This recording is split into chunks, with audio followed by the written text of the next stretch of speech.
It's one of those days, guys. Welcome to, I would say, a pretty special episode of the Soscast, here with my co-hostess with the mostest, Natalya Delvalle. Yes. Listen, guys, today's just a normal day. Nothing to see here. Nothing special. It's nobody's. Oh, damn! It's a birthday today. Damn. Happy birthday, Adam. Thank Today you. is going to be an episode about you. I think this is the perfect episode for you to spit some real game, give us some life experience with a little bit of who you are and your come-up story. You know, a lot of people see you today and, you know, they think you kind of just made it and things are handed to you. And a lot of people don't know your journey. They don't know your struggles. So I figured let's start off with a banger, right? Let's kind of jump into this episode. Do you want to say anything to the audience we have before we get started? Okay, well, thank you. You know, we had a staff meeting today, all 60 people with Valuetainment. When I started with Valuetainment, there was like less than 10 of us. I remember you came to like intern for a week in Dallas. Yeah. It's just pretty incredible to see how the growth that we've had. And, you know, I've known PBD, CEO, founder of Valuetainment for over 10 years now. And it's just pretty magical stuff. So today we're like, what are we gonna do for the birthday? We wanted to maybe bring everyone from the staff meeting on. Timing wise, it didn't work out. We're like, oh, you know, let's take a walk down memory lane. How did we even get to this point? What's going on with Valuetainment? What's going on with Soscast? Who is this guy Adam Sosnick anyway? How did he get here? Yes. Whether you love me, whether you don't love me, whether you enjoy me, whether you hate me, it's all good. I think I'm one of those people that is very, very, very comfortable in my own skin, even if I have stuff all over it now. But I think today, what I'm most looking forward to is this is probably going to be the realest episode I've ever done, or we've ever done. Yes. Today, we're going to talk about, you know, my life, but it's not necessarily about me. It's like really, as we always discuss, how can we deliver value to our friends watching at home? How can I help you in your life? And I figured, all right, if I make this about me on my birthday, that doesn't really help you guys. But if I kind of reveal, like, you know, peel back the curtain into my life, what's worked well for me, what was a disaster for me, what would I do over, what would I improve, who did I network with, where did I fuck up, what did I screw up here, and just kind of, you can take that and extrapolate that and use that in your life to be like, oh, okay, cool, that's what maybe I should have thought, oh, all right, bing, bing, bing. So I want to kind of be a pawn in the game of your life, right? So I wanted you, this, ironically enough, even though this is my birthday and we're doing a show on my birthday, and I appreciate all the love, this show is about you. And I'm going to be as real and as truthful and as relevant as possible to help you guys in your life. Because, you know, I'm, as of tomorrow, going to be 43 years of age. Wow. Claps in the chat Yeah. for you. Well, Claps according in the chat for you. Yeah, thank you. But I know a lot of you guys are 20, 25, 30, 35, and you're like, all right, cool. Like, what you got? And I think, you know, I don't even know what the definition of an expert is. I think it's obviously someone who specializes in something. But in my opinion, as far as someone who gives advice, an expert or expertise, it's really someone who's just a little bit ahead of you where you're at. Right. So maybe you've made your first 6 figures and you're like, all right, how can I get to $500,000? Maybe you just graduated college and you're like, all right, what's my first job? Right. And all it really is somebody who's been there, done that, and can kind of say, hey, from my perspective, here's where you should kind of look into. You know, with that being said, everyone's at a different phase in their life. So I'm excited to get started. Yes. We've got some stories, we've got some pictures, we've got some anecdotes. Yes. Again, we're doing this for you guys at home. So excited to get started. I know you've got some stuff to pull up. Yes. By the way, I planned none of this. Yes. Just, you came into it, and we'll let you open the lucky package at the end of the episode. Because I'm already anticipating being like, what kind of egomaniac throws a party? It's like, I didn't do any of this. So thank you for doing this, Nat. By the way, how you doing? How you feeling? I'm doing great. I'm feeling phenomenal. I'm super, super grateful to even be here with you. You know, who would have thought, you know, after my experience interning and then meeting you, and then here we are today. It's your birthday, and we're celebrating you, and we're giving messages to all of you out there. So we're super grateful for all of you. So make sure you guys, of course, like the video, comment, share, subscribe, do all of that groovy stuff, because today we're about to give you some real sauce value. Ooh, So I'm By the way, excited. real quick, usually our friend over there, Deli, aka the Unabomber, he's over there. Let's get a shot of him. Yes. Great kid, may or may not be my son. I don't know. I've been with some people out there. But Deli's gonna have a lot of work to do today. Yes. So I believe in this young man. He's got a great attitude. He's got a great work ethic. He's gonna be pulling up a lot of stuff. Deli, I believe in you. So there's a bunch of stuff. We're gonna talk about milestones in your life, step-by-steps guide. There's some financial stuff. There's some comedy stuff. There's some tainment. There's some relationship stuff. A little of everything that we're gonna be discussing today. Yes. So Deli, you got a lot of stuff to pull up. Nat, you're hosting today. Okay. I'm kind of the guest on my own birthday. I love it. But thank you guys, genuine thank you to you and you and you and you and you and you for being here. You could be doing anything right now, anything in the world. You're here on my birthday. Appreciate the love, support, comment. Tell me what you like. Tell me what you hate. Tell me what I need to improve. Tell me what you enjoy. All of it. Nat will be reading the comments. You know, if you watch the Soscast, if you're here with us every Thursday and Friday, you know Nat is improving her reading skills For you guys. on a daily, weekly, monthly basis. And I'm so proud of her. This episode is sponsored by Hooked on Phonics, worked for Natalya. We need to get that sponsor, though. We for should. real. By the way, I've got so much confetti in this cocktail It's right okay. now. I'll give you that Someone made a extra comment, juice. whoever it was, said, you know, Saz and Natalya are drinking on the birthday. Yeah, we are. We are adults. We are 21 plus. And we're having a cocktail on my birthday. Yes, and we're So here with you. thank you for the love. Let's get this bad boy started. So I kind of want to take it back. I'm super excited because we've got some photo proof, and I love to go down memory lane, you know, kind of reminisce in those times and where you were at those times. So I kind of want to start off back in when you were a youngster, a little younger than you are now, right? So if we can get some of those photos up, and like high school time, middle school time, who was Adam? Look at you, Adam. Yeah. There I Who am. was this guy? By the way, if you can, just scroll down a little bit. Just to, North Miami Beach Optimist. Wow. If you're in Miami, shout out to you if you're part of the NMB Optimist.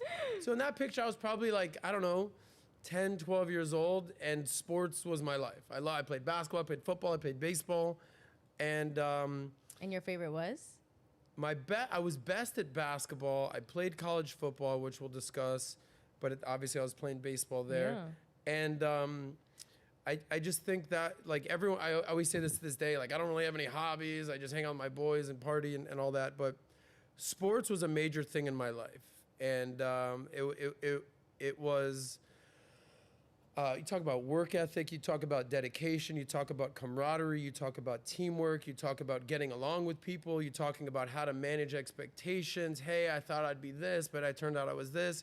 You're talking about being competitive. You talk about, you know, being a backup, being a starter. Like, these are things as a man. Men are very hierarchical, right? Like, whether it's the military, whether it's companies, anything, it's, you know, CEO, general manager, boss, salesperson, underwriter, whatever it is. And I think sports helps shape a lot of that, right? So in that picture, I was getting life started. It was good. Life was good. And how were you as a teammate? Did you get along with your teammate? Were you more of the leader on the team? Were you somebody who kind of just was a good background on the team, support team? Where were you? No, I at? was always, and I say this very humbly, always like one of the best athletes. Like, you know, like as a kid, you know, you do. Like when you're on the schoolyard, this is a big thing for guys' ego.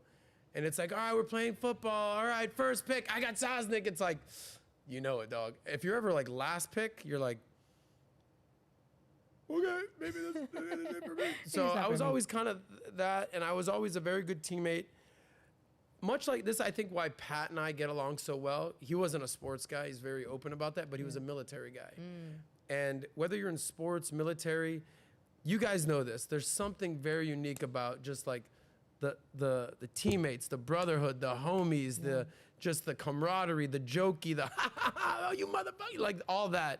Guys, you know what I'm talking about here. And I think that was always part of my element. And I think my mother would always say, I remember she said this about a friend of mine because he wasn't a great athlete. And she's like, you're only as strong as your weakest link. Okay? So it's your job as being the best player or the captain, whatever, to pick up the youngest guy or the worst guy and make him improve. Like that was always ingrained with me. And my mom was very much like, you treat the CEO the same as the janitor's the CEO, everyone's equal. Like, as long as you give your best, you can do whatever you want to do. I don't care if you're a trash man, if you're a rabbi, you do your best. Like, mom still to this day thinks I'm gonna be a rabbi. Yeah, I'm like, yeah. I don't know about that, mom. I think I've sinned enough for 10 lifetimes. But I don't know. I just really appreciated being around athletes, teammates, other dudes. I wasn't very like chick crazy until like the end of high school. I was very focused on sports and comedy. And what about in class? What about in class? Were you a bookworm? Were you just no. like good at taking tests? Were you just I think wing Deli it? has this picture of Ooh. when I was in class. They used to put me. Yeah, there I am. in the back. So they used to put me. He said, hopefully the TV falls on him. Yes. So here's a classroom. I'm in the back of the classroom. Everyone else is in the front. Like, Yeah. and they're like, Adam. So my theme, that was probably, I was in 8th grade at Highland Oaks Middle School. Wow. All right. That was here in Miami.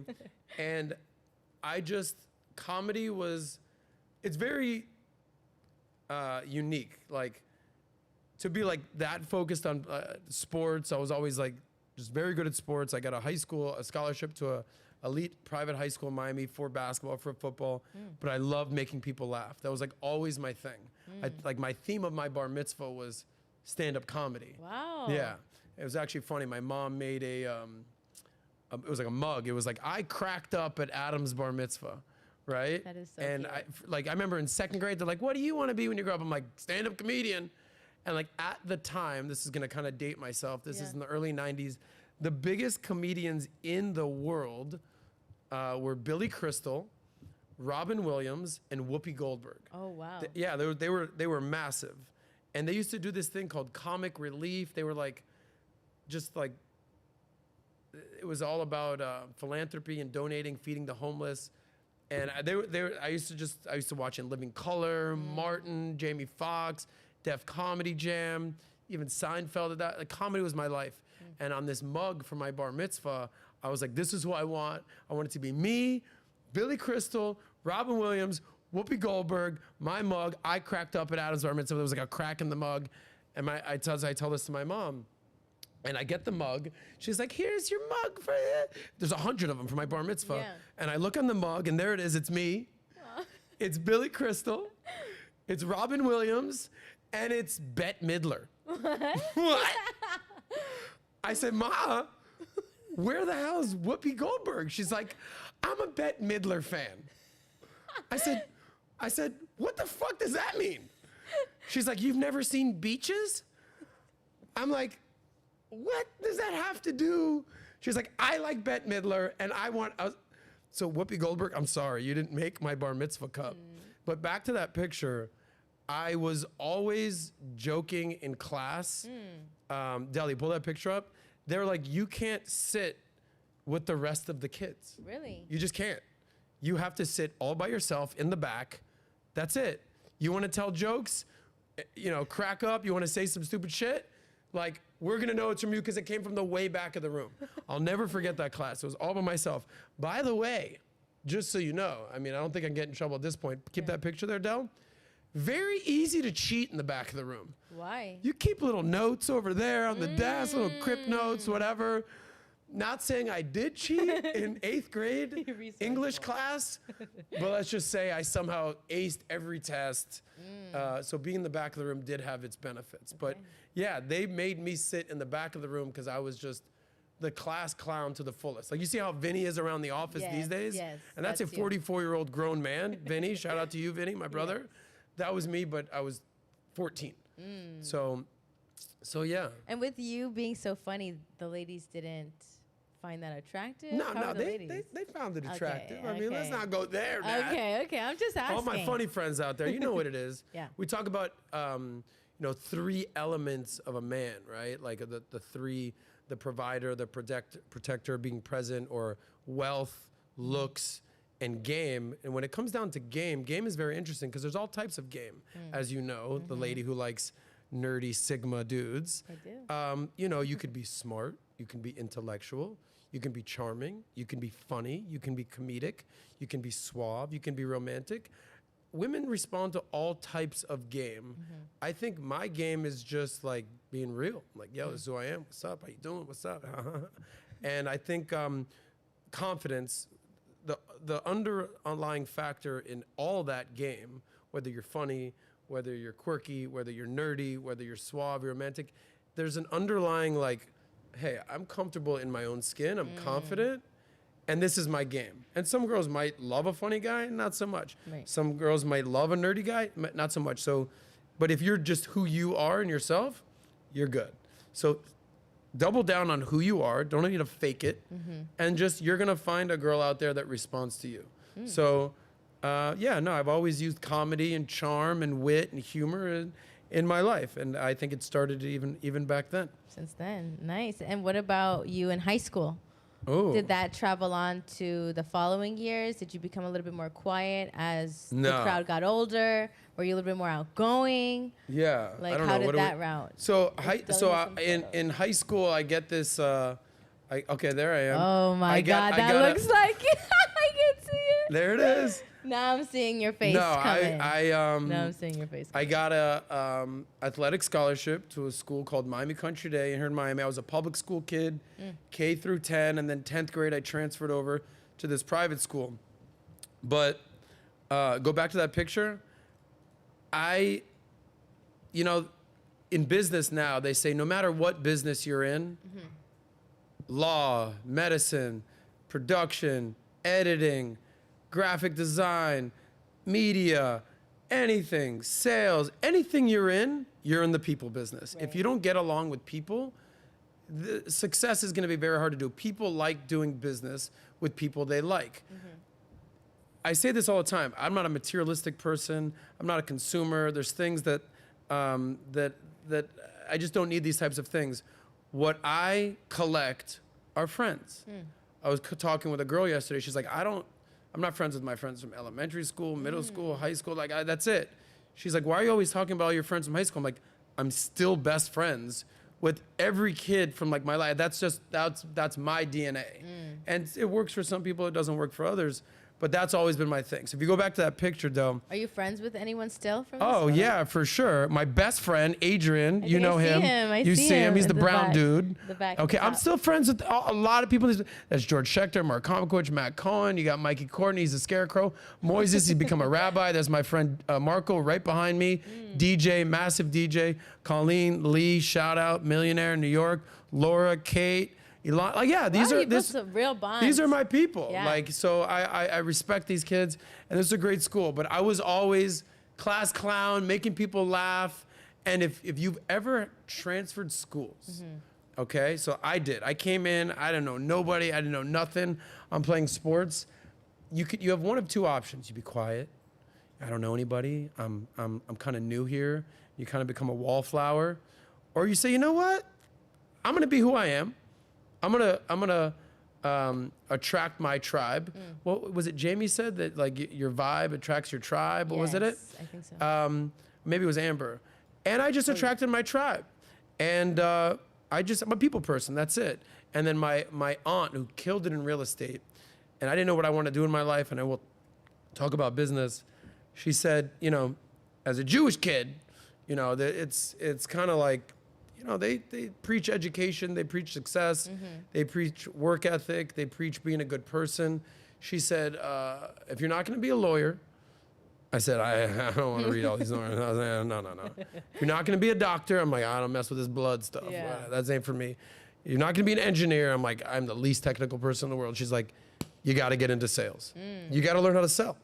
And selling as an extrovert can kind of come easy if you know your product. Right. And that's it. That's always been my kind of gift. They say the gift of gab, people person, people say like, should you double down on your strengths or improve your weaknesses? That's a very interesting topic. Like, do you want to improve on things that you just completely are not good at? Or do you want to double down on your skill set? I believe double down on your strengths. Double, triple down on what you're good at. Right. And then you can outsource things you are not good at. So for me, I'm good at being on camera. I'm good at talking. I'm enjoy this. Like, this is fun for me. Yeah. What I am not good is editing, Yeah. doing what Jorge does, producing, videography, deli, right? Being a producer, editor, shredder. That's just not me. So I'd rather work with people and collaborate with people and outsource that type of skill set and double down on my strengths. And even in my financial job, which I'm sure we'll talk about, my gift is getting out there, communicating, talking to people, networking, shaking hands, kissing babies type of thing. And then back at my office, underwriters, licensing, compliance, what I call like the geek squad in the back. I'm like, listen, that ain't my thing. Geek squad in the back will take care of that. Yeah. So double down on your strengths and outsource your weaknesses. That's what I learned. So Now, I love that, and that was a really good note for you gentlemen. But, I know it's not all good and dandy in high school. Sometimes being loud and being the funny guy, you sometimes attract haters. So, with that being said, did you ever have anyone significantly hate on you? And if you did, how did you address it? Were you the type to like physically fight someone? Did you approach them? Did you kind of just ignore them and just did your thing? How did you handle the adversity when it came to like being the guy that was the loud guy in the room? There's always that hater that's like, oh, Adam, shut up, Yeah, I think I was never like a fighter. Like, I'm not like, yo, bro, I'll fight you, bro. Like, but I remember I did have one hater in particular. I remember this story. I kind of regret it, but I kind of don't because this kid had it coming. But it was my senior year, and everyone was out and about and living it up. And I was just, you just graduated. I was having fun out there. And there was this one kid who was like a year or two younger than me. I don't know this kid all that well. I think maybe I was talking to a girl that it wasn't like I stole his girl, nothing like that. Right. And this just kid, all I heard is like, yo, this kid is like talking mad shit about you. Like I'm like, what do you mean? Yeah. They're like, oh yeah, he says you're this, he says you're that. I'm like, who is this kid? Yeah. And it was, those, like, this is pre-social media. Right. So like, Thank God. I'm hearing this through like, yo, that dude, he's like, whatever. And I was like, what's the deal with that? And then he wasn't particularly big, strong, tough. I'm just like, is this even real? Yeah. And I remember like seeing him, because I think he was a year younger than me in school, I want to say. And I think I went back to school or something. I ran into him, but it was like in a school setting. And I don't think I wasn't like, yo, what's up, bro? I was just like, yo, what's your deal? And he's like, fuck you, dog. Like all that. I'm like, what? I'm like, let me catch you outside of school one day, buddy. Yeah. And I vividly remember it was a house party, crazy stuff going on. Cops were breaking it up. They're like, yo, that dude is here at the party. Oh. I'm like, where's he at? They're like, oh, the cops breaking it up. Yeah. At this point, I'm like, I don't really know you that well. I kind of confronted you at school. You had an opportunity to like shake my hand, tell me it's all good. And you basically were like, fuck you. Yeah. So I see the kid, he's in a car, he's driving, whatever. You know how like cops break up a high school party, like Right. It's chaos. I see him in the car. He's like kind of like parked. I went up to the car, opened the car door. His door? His door, opened it, and he's like, what the fuck are you doing? I just crank. I just beat the piss out of this kid. Just left him there in the driver's seat, like, and all my friends were like, dude, what was that? I was like, don't talk shit if you're not gonna back it up, buddy. I mean, that was it. So, I don't know. I And just. do you regret that today now that you think about it? Now that I'm telling that story, hell no. Because he had it coming. Okay. Why are you, and this is the one thing I always say is that like, now, this is pre-social media. Right. Now, these days, it's so easy to be like, yo, you ain't shit, bro. Fucking go kill yourself. You're a fucking loser, bro. Yeah, it's like, okay. But say that in real life to somebody. Yeah. And see what happens. I always say that Drake says, like, trigger fingers turn to Twitter fingers. Everybody's tough online. Yeah. But, like, and you might be tough in real life. But talk shit to somebody who really doesn't like what you're saying. So it's like you saw the thing with Mike Tyson. In the plane like a year ago? Yes. Everyone wants to talk shit these days. Everyone, oh, Mike Tyson, you ain't shit, whatever. This dude is on a plane. Yes. In a in a small capsule floating in the sky, and you're sitting behind the greatest knockout guy ever, and you want to run your yap and talk shit. Now, you may or may not want to do that online. Cool. But now you're doing that in real life, and you're 6 inches behind a vicious animal. Yeah. If he needs to be that person. Yeah. And the guy said one too many things to Mike Tyson. Turn Next around. thing you know, just like the dude in the car, bang, bang, bang. It's like you bit off a little bit more than you can chew. Yeah. Hefe. So I'm not a fighter. I'm in real life, as you can see, like even on PBD podcast, I'm always like, come on guys, let's find common ground. Can we work this out? It's not that Right. serious. Like we're all Americans, we're all friends. Like, but at some point you press the wrong dude to the wrong, you want to come sideways at somebody, you might, I think I've even seen you kind of have a little, not altercation, but a disagreement when we have been out, when we went to, I think, 3 Points. And that guy was like yelling in your face, like, you can't come here, you can't come through here. And you like kept it so calm, so cool, so collected. And we moved on and we figured our way and we got, where we were going. So I think even like maybe subconsciously that experience of you doing that has maybe, altered the way you address adversity today. Yeah, I think, good point, Nat. I think, I always reference the book that I read, How to Win Friends and Influence People. And essentially it's, you get more with honey than with vinegar, essentially. And then, I always say things like, if I'm going to fight anybody at this point in my life, it's going to be someone I know very well. You do say that, yeah. I'm not fighting random people. You step on my shoe in a club, I'm not being like, yo, bro, these are new shoes. Like, there's people out there like that. Yeah. And that's just not my MO. And what I always try to say is like, okay, you can come one of two angles with these people, whether it's a security guard, whether it's a teacher, whether it's a boss, whether it's a coworker, whatever.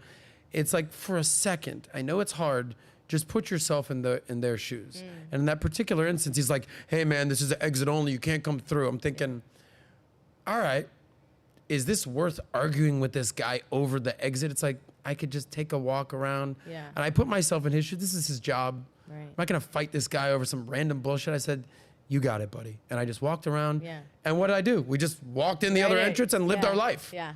But you have to think like risk and reward. Okay, the reward in that situation was, all right, as annoying it is, I'll walk around this gate and it took me an extra minute. Yeah. Okay, the risk is, now I'm fighting a security guard at a festival, and who knows who's gonna roll up and next thing you know, I get stabbed. It's like, this is, I process everything with risk and reward. Like, I'm going skiing this weekend. Right. Right.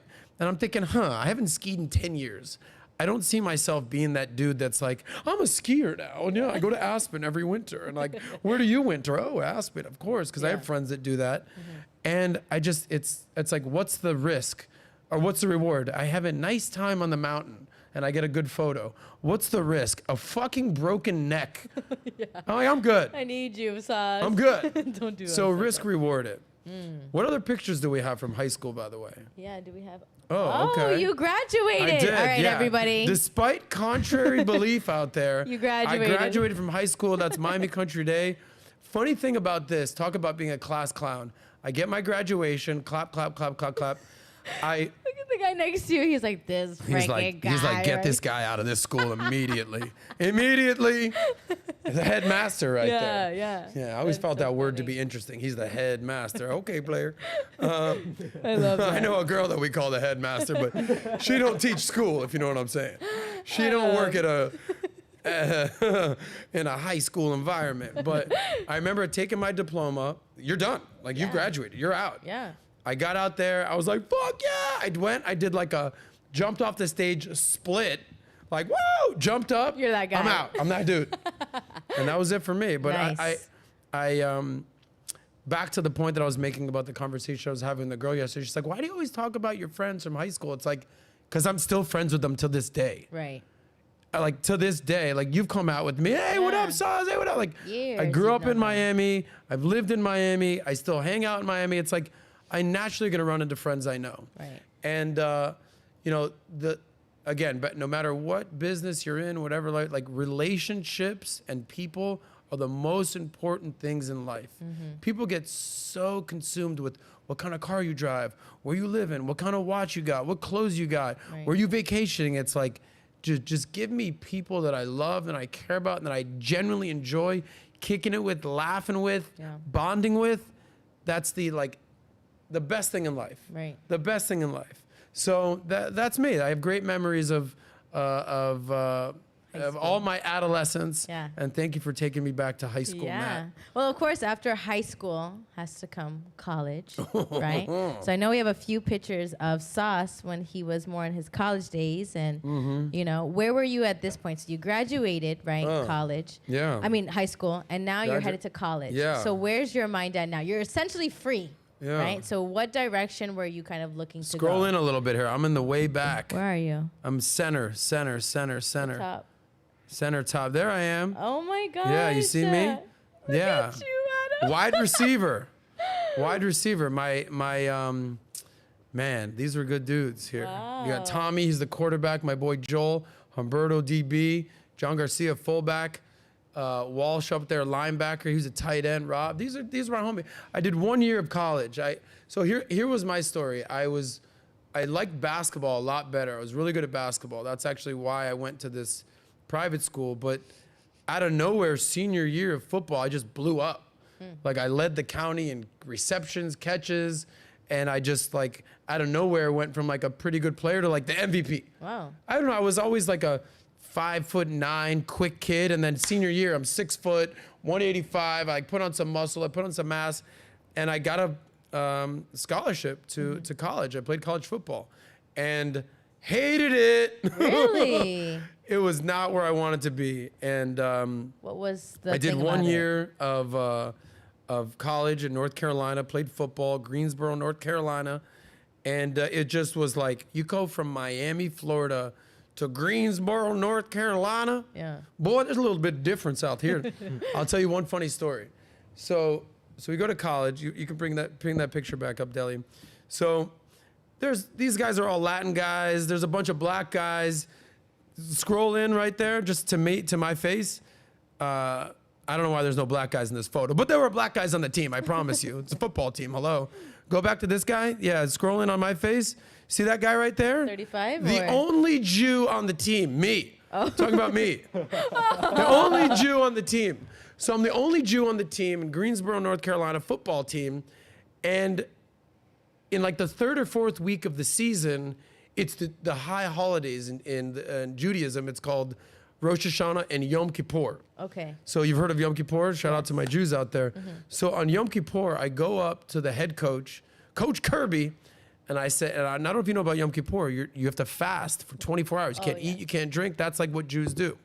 To this day, it's not my thing anymore. But at this time, I was 18 years old, 19 years old. I was still kind of being a good boy. A mensch is what we call it in the Jewish community. And I go up to the coach and I said, hey, coach, I can't practice today because it's Yom Kippur. And the coach goes, Yom what? I said, yeah, it's Yom Kippur. It's Yom Kippur?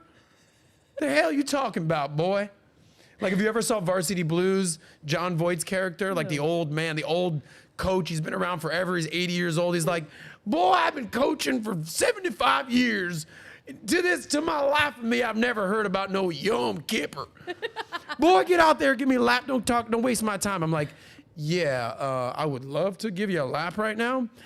I'm not practicing today because I can't eat or drink, and I'm running on empty right now. Yeah. I'm just here out of respect to let you know that I can't practice on Yom Kippur. He said, boy, get out there and pick up the trash. I was like, really? He's like, trash. Now, take that for Yom Kippur. And I was just like, all right. I go, hey, coach, how many Jews have you coached? He goes, you're Jewish? I go, yeah. He's like, you're the first. I go, all right. I'm transferring back to Florida. I'm out. Okay? That's so funny. So that was it. So I did 1 year. I ended up not playing. I played the whole season, played football. It was all right, whatever.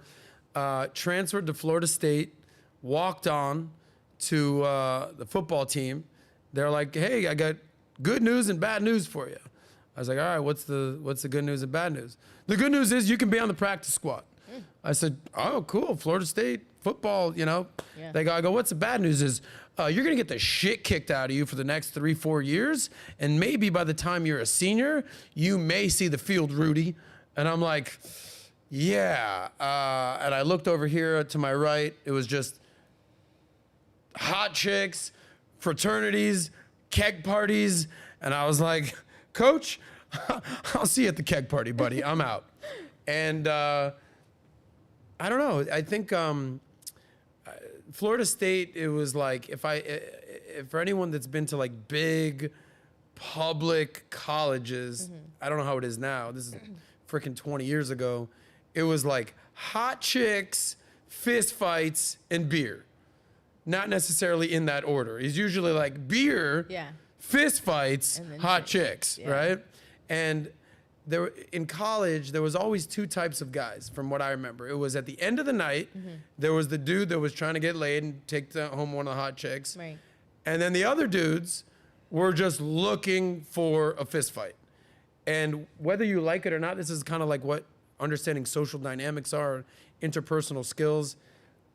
You could be a pacifist and you're still gonna get in a fist fight. So you gotta learn how to like defend yourself, who to run your mouth to, who not to run your mouth to, who you know, even if you get your ass whooped, it's better than just like backing down, being a coward. Oh, I've gotten my ass whooped plenty of times. I've whooped people's ass plenty of times. Like college, like fist fights galore. Since then, South Beach, 0 fist fights. Oh. So it's funny. I said this to Ricky Aguilar. If you know Ricky, big dude, massive. Right. And I remember we got into an argument, and we're like friendly arguments, right? And he's like, was this on PBD? No, yeah, exactly. Okay. I said, he goes, yo, bro, I don't think you understand. I would whoop your ass. And I said, here's what you need to know about me, buddy. I've had my ass whooped many a times. And I'm sure you would whoop my ass. You are 6 foot, 250. You're a big dude. Yeah. Here's the difference. I've had my ass whooped many a times. I'm still here. Yeah. So you whoop my ass, all good. I'll see you on the next podcast. And I just think like catching an ass whooping ain't as bad as it seems. Black eye, headache, whatever. Where it gets bad is when people pull out, those types of things. Agreed. So getting in a fight, it's actually good for you. Keeps I you think. Stronger. It makes you a little A black stronger. eye, a crooked this, you could put back a tooth, no problem. You can't put back, your ego. Yes. And confidence. After So, Ricky, teaching lessons. I do not want to fight you. So I'm at Florida State. Do you have that other picture? There I am. Right. Comedian, athlete, confidence. There's this girl So that you're pops missing. up. Yeah, I was gonna say now you're missing your ladies. This girl comes up, and this girl was 6 foot, blonde, gorgeous, Naomi, tall. sexy. Like that's actually like a very bad photo of her. She was dime piece. I wish I had more photos. Yeah. People come up to me, they're like, "Yo, you know that girl Naomi? She's talking about you." And I'm like, "What are you talking about?" All right, you can. I was like, "What do you mean?" Yeah. They said, "Yeah, like she likes you. She's into you." I'm like, she was so hot that I was like, I don't believe you. Yeah. Like people would be like, "Oh, this girl Naomi, she's a freshman, she's this, that, blah, blah, blah, blah." I was like, I don't believe you. You know how they say like women want what they can't have? Yes. She thought that I was just like dissing her. Like, oh yeah, I don't care if she likes me. I was legit scared, like intimidated to even go talk to her. Was this the first girl you felt like that too? Oh yeah. Okay. I mean, obviously high school, a little bit of, but this was like the first one you had. no, like, this an is experience. Florida State, 6 foot, gorgeous, model blonde chick hollering at me. And I'm like, oh my God, what? Like, and when I tell you she could have any dude she wanted, like any girl, I mean, hot chicks can pick a dude. Right. She came up to me at a party and she's like, "So you don't like me?" I'm like, why would you say that? She's like, "'Cause I pretty much put vibes out there that I want to like talk to you and you've like been avoiding me." And I'm like scared as shit inside. Yeah. And here's a lesson for you guys out there. I'm like, look, I've just been kind of busy, a lot of class, a lot of a lot of other classes. I don't know what the hell. You know, a lot of scholastics. I don't even go here. And then like, I don't even go to school here. I don't even work here. And we end up dating for like 3 years. And it was cool. I think people should have kind of like I think dudes should have like a college girlfriend and like just, you know, just hook up with as many girls as you can in college. Like for the record, go ahead and do that. But I feel like at some point you gotta like understand how relationships work. And I think college, even if it lasts 6 months, a year, whatever, you have to really understand what it's like dealing with a woman and dealing with a very pretty woman. And what I've learned is the prettier the woman, the more attention she gets, the more that her ego is inflated, the more attention she gets. And everything now starts to be based on her looks. So pretty women, they kind of run the world in an essence, but they also have the most fragile egos. A lot of them have very low self-confidence, which seems kind of backwards because they're so gorgeous. Because what you see when a woman walks out there is her 10, right? Right. But when she goes home, lets the hair down, takes off the high heels, the makeup, fresh face, whatever, titties, you know, she might just be an 8. But out there, so women kind of put on a facade. And what I've realized is that the hotter the chick, the more issues she kind of has. But it's your job as a man to be like, listen, I don't care if you're an 8, I don't care if you're a 10, I like what you got going on. And you feed and you pour into their self-confidence. The last thing you want to do is have a girl who's like not confident. Like that might help you like attain them, but you don't want to have a girl that's just like not, you want to like pour into them a little bit. Right. So I think that's what I did with that girl. We were 3 years, it was amazing, it was college. After college, we broke up, it was all good, but I think that was a major lesson in life. By the way, that girl was so hot in college that for years after college, girls would come up to me and be like, are you that dude that used to date Naomi? Wow. And I'm like, yeah. And they're like, oh, okay. What's your deal? Oh. Like, how did you get her? Yeah. Because she was like just known as like the hottest chick. Right. And let's just say that like that helped me for many years after that. Meet new friends. So would you say after that girlfriend, that's when like the real Adam kind of exploded, like the Miami Adam? Would Yeah. you say after that relationship, you moved into kind of like Miami Adam, comedy, you know, partying? Is that ending that relationship opened that door for you? I think the number one thing a man can have is confidence. The number one thing. Yeah. The number one thing. For sports, when I was a freshman, sophomore, I was like on the varsity team, didn't get a lot of playing time. My skills were there, my confidence was low. By the time I started getting experience in the game, by senior year, I'm the captain of the football team, all county, like football scholarship. Same thing with women. But now you're kind of out there, you're getting a little action, whatever. Now you get like a really hot girl. And now she's your girl.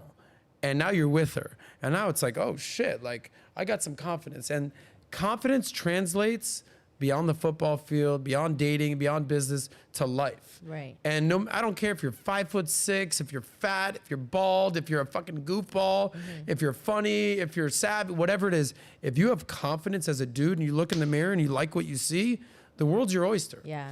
So there's plenty of dudes out there that are lacking in certain areas, whether it's money, whether it's looks, whether it's just network, everything. But if you've got some confidence and you look in the mirror and you're like, I don't care what the world throws at me, I'm gonna go get that thing today.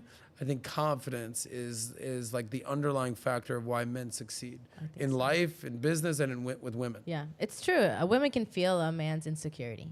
A woman doesn't have to hear him talk about his insecurity. You can see it by the way he walks, the way he talks, the things he carries. You can visually see that. And we kind of talked about this last episode, you know, women, they read more of energy. We just read Energy Bus here at Valuetainment. And that was a great book because it talked about the people around you, who you want on your bus. So I think, like you said, confidence, it's a it's a very attractive thing that men can bring, and it's not something physical. You know, it's something that it's like an underlying trait that you have to have. I know guys who are 5'7", 100 and nothing, got no money, and they just got this undeniable confidence. Yeah. And I know guys who are 6'3", got money, got whatever, and they just like they don't have that oomph. Yes. And you feel it. Yeah, you can. It's like lack of security. That's what it feels like as a woman. You're like, okay, this guy obviously doesn't feel good about himself. Why would I trust him to handle anything with me? Because he can't even feel good about himself. Wow. So that's a super important thing. I think if anything, like to all you guys out there watching, you know, look in the mirror and just figure out, like, how do you feel about yourself? You know, there's been days where I look in the mirror and I'm just like, you again? You? I gotta deal with you again? No, there's those days, right? Right. But overall, if you don't look in the mirror and like what you see, fix it. Go fix it. Figure out what you want to be in life. Like, we talked about this with Jay Waller the other day.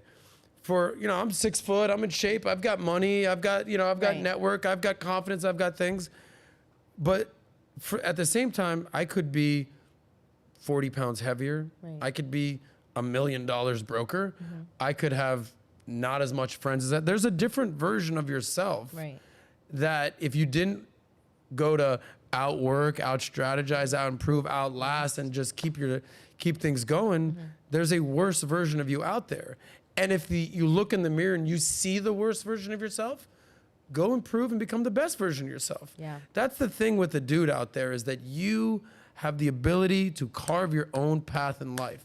This is what I love about America. It's like there's nothing weighing you down. There's no excuses. Fuck the victim mentality. For every excuse you have, there's someone way worse than you. Yeah. Go grab your fucking slice of land in life and create what you want. So I think that's like the essence of what I think the message here on Soscast is just like, go become the man you want to become. Whether that's money, whether that's with women, whether it's life, that's creating a family, all the above. Go get it. That's it. Yeah, go get it. And would you say, so now I kind of want to transition into the beginning of Miami Sauce Man. You know, you broke up with this girl, you know, you're kind of way more confident. You've had some life experiences. You played the sports. You had experience with ladies. Now you're coming into Miami Adam. There we go. Hey, that's that Miami Adam, right? What pictures do we have in this Miami thing? Yeah, so this, right? So those are my homies. Yeah. This experience here. Okay. So tell me a little bit about this Adam. Keep going. Let me just see what else we got here. Let me see what we got here. Okay. Hey, I know her. I know me. Okay. There's that Miami Adam. Okay, stay right there, and then we can kind of go through those photos. So after college, my first job out of college, I worked for iHeartMedia. It was called Clear Channel at the time, iHeartMedia. They said I got hired as a sales guy and an on-air talent. And they said, if you can sell air, you could sell anything. And I was just selling airtime. Yeah. And at the same time, I was doing like voiceovers and just like random BS, like commercials. I would just do stuff like that. And it was a cool job for a little bit. And then my buddy Adrian, he calls me up one day and he goes, he actually got, he was a TV correspondent. He said, yo, bro, do you want to move to Denver? I said, what? He goes, yeah, I just got a job. I'm working for a media conglomerate out here. You want to move to Denver? I said, yeah, all right, what's the catch? He goes, the catch is you got to start doing stand-up comedy. There's a comedy club right downstairs where we're living. Come move out here, give it a shot, and let's see what you got. And I said, okay, let's do it. So I went there. I didn't know where to start. And I went to, it was like a comedy writing class. I was 23 years old, 24 years old. And I went to the first comedy class. I'll never forget, the guy who taught the class name was Tommy. Tommy, and he goes, all right, let me see what you got. And I go, all right, well, here's what I got, blah, blah, blah, blah, blah. And he goes, how long have you been doing comedy? I'm like, this is my first class ever. He goes, what? He goes, you're going on tonight. I said, what? He goes, he's like, you don't need this class. You're good. You got it. Yeah. Get on there, do your thing. So I went on, I did my first 2 minutes. For anybody that's ever done stand-up comedy, you get 2 minutes. I did great. It was amazing. I was like, oh, I want more of this. So go back to that picture. I got a job. I went, it's called Comedy Works in Denver. For anybody out there in Denver, anybody that's big in the comedy world, I got a job. I got fired after my first day. I actually lost money.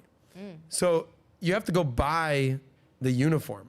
You have to buy a shirt, an apron. Like you have to pay money. Wow. And on my first day of work, I got yelled at 4 times. My job was a busboy.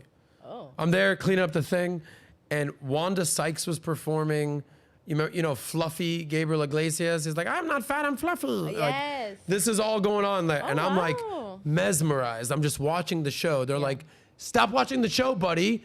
Clean the tables. I was like, oh, okay, my bad, my bad.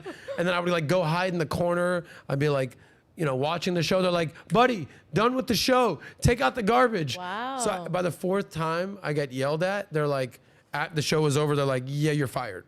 And you owe us money for your uniform. And so my first job, I actually owed them money. And they're like, what the fuck are you doing? And I was like, I just want to be here to watch the comedians. They're like, then just tell us that. Yeah. You sit in the back of the room with the rest of the comedians. You have to fucking get a job here. Yeah. So I was like, oh, okay, that's how this thing works? Yeah. And that was the beginning of my stand-up comedy career. And then I did that for a little while. I moved back to Miami. And I say this all the time, is that in your life, you need to specialize in something. Okay, you know, they say that the riches are in the niches. You know, jack of all trades, master of none. Right. So if you go to these photos that I was a jack of all trades. I was a stand-up comedian. I was a nightlife dude, party boy. Here's me partying with my boys. Other photos. Here's me partying with Deli. Keep it moving, buddy. Okay, I'm out in clubs, partying with chicks, whatever. Keep it going. There's other photos. On the boat. Yeah, I was just a jack of all trades, master of none. My job was just to have a good time, party, tell jokes, and just live it up. And that's great for good times, but that will lead you to being broke as shit. I always say I got paid in drink tickets and in drinks at clubs and hot chicks, but I had no money in my life. So that didn't affect how you got girls then. Money wasn't a factor. I think when you're young, when you're 23, 24, 25, I don't think girls expect you to have a ton of money. I just don't think that's a major expectation. I think today a lot of girls do expect guys to have a lot of money, but I think it comes from media. You can flex on the media. You kind of had this time where media wasn't a thing. No. So like there was no proof of, oh, you know, I saw on Instagram he drives this or he's around these people. It was more so like you really relied on like what you gave to people, your confidence, the information, how you carried yourself, your resources. So I think also you kind of came up in a time where you had to rely on yourself to really show who you are, not so much who you portray yourself. Well, I think you bring up a great point. What has changed in the last 10 years, okay? The concept of being a 22-year-old who's made $1 million was such an anomaly. Yeah. Such an anomaly 10 years ago, pre-social media, pre-crypto, okay? Pre-drop shipping. Like, the great equalizer has been social media. For good or for bad, social media has leveled the playing field that you could be an 18-year-old YouTuber kid and make $1 million. Mr. Beast is worth $1 billion. What is he, 24? Yeah. So back in the day, you kind of had to pay your dues. You had to climb the corporate ladder. You had to get a profession. You got to get a skill set. You got to get a doctorate. You got to become a lawyer. By the time you're 25, you're 27, 28. Now you're starting to make money. Now, yesterday I hung out with our friend Caleb. Caleb's 22. He's a millionaire. He's a YouTube automation expert. Okay, so these days there's no excuses for success. So a lot of people want to talk shit about social media, but you could be 24 and a multimillionaire, or you could be 24 and a broke boy these days. But work ethic, hustle, I think is important no matter your age. But yeah, back then, there were no 24-year-old millionaires. 22. Right. Go back to that photo on the boat. The only 20-year-old millionaire I knew was my buddy Humphreys, Chris Humphreys, played in the NBA. We all know this guy. Yeah. Okay. At 19, he made it to the NBA. It's one of my good buddies when I used to play basketball with him. He was a multimillionaire. So I didn't actually have to have money because homie right here was paying for everything. He's paying for the boat. The girls were like kind of into that. Yeah. But no, the few and far between. We're good though. So yeah, I think that's a big difference between back then and today is there's no barrier to entry these days. If you got something you want to do, there's something you got to say, boom, you're live. You're fucking live streaming on YouTube. Right. Go get it. So now my question becomes, okay, you know, you essentially have it all, right? The ladies, the parties, the fun, the friends, everything. I don't know about having it all. I got no money. Money. Yeah. That's what I was coming to. Don't worry. Save that money. Save that money. Now, what was the switch for you? Like, did you wake up one day and realize, like, oh, crap, like, I need to change my life today? Or was there a trauma in your life where you're like, I have no money, I can't let this happen again? You know, what was that turning point for you? Was it, you know, your friend Chris, did something happen where he was like, bro, you got to get it together, like you're a freaking loser, I need you to be better? What was that switch for you? I was in the nightlife world, and I don't think, you know, you get free drinks, free clubs, that's the people, dudes like that are like, great, thanks, so you're awesome fun, you know, as long as I don't have to pay your bills. I think what happened to me, as far as the switch that went off, is when you see people not as talented as you, or not as smart as you, or not as ambitious as you, or maybe they are more ambitious than you and they're just working harder than you, but you know that you can run circles around them and they succeed, and you're looking at them and you're like, so this one buddy of mine, he says, yeah, I made 70 grand this month. I said, what? And you're talking about somebody that's never made more than 20 grand in their life by age 25. Wow. Okay? 20 grand in a year. Yeah. And he goes, yeah, I made 70 grand on this real estate deal. I said, you made what? Like, you know that famous scene in Wolf of Wall Street is like, you made 70 grand this month? He's like, yeah. He's like, you show me a paycheck right now for 70 grand. I quit my job. I work for you. Oh, yeah. That's essentially literally what I did. I was like, hold on, what? You made 75? I'm like, I need to reassess my life. Right. Because in one paycheck, the thought of getting 70 grand was mind-blowing to me. Mind-blowing. Yeah. At 24, 20, I was probably 25 at this point. But even in that time, to make that amount of money. Well, I mean, what do you mean at that time? This is 2005. Relax. I know, but still, this is not where, this like, is today where you can do a viral video. 1887 and I know. Rockefeller. But made, today you have a few viral videos and all of a sudden sponsors hit you up and then your life changes like that. Yeah. You know, like this is a time where you really had to put in that work. You had to put yourself out there. And like, I feel like it was a lot harder to reach certain things back then. So what happened to me was this buddy of mine made a bunch of money, and like everyone has an aha moment in their life. And I just remember like waking up hungover, hearing this, and I was like, I got to make a change in my life. Like Michael Jackson, like Man in the Mirror, like time to make a change. Were you home? Were you on a couch? I don't remember where it was exactly, but I remember being like, dude, if this guy made 70 grand, I gotta get this shit together. And I remember I had two different opportunities. And one opportunity was easier. It was in Miami. It was with a guy I knew. And it was kind of like an easier route. I would work with him. But this guy didn't have a lot of credibility. But he's like, oh, you come work for me. We're gonna make some money. And I was like, okay, cool. The other one was a lot harder to do. It was in Boca. It was a financial firm. They told me you're not gonna make any money for a year if you stick it out. There's the opportunity to make 6 figures beyond, but you need to be in the office every single day, and you're gonna likely have to move to Boca, and which is like an hour outside of Miami. And I was faced with the decision, as you all are, you know that sometimes the easy route is not the best route to take. Right. And I remember talking with a buddy of mine, and I was like, here's where I'm at. And he goes, the fuck out of here, dude. Move out of here. Get out of Miami. Just like clean it up, get it together, move up to Boca.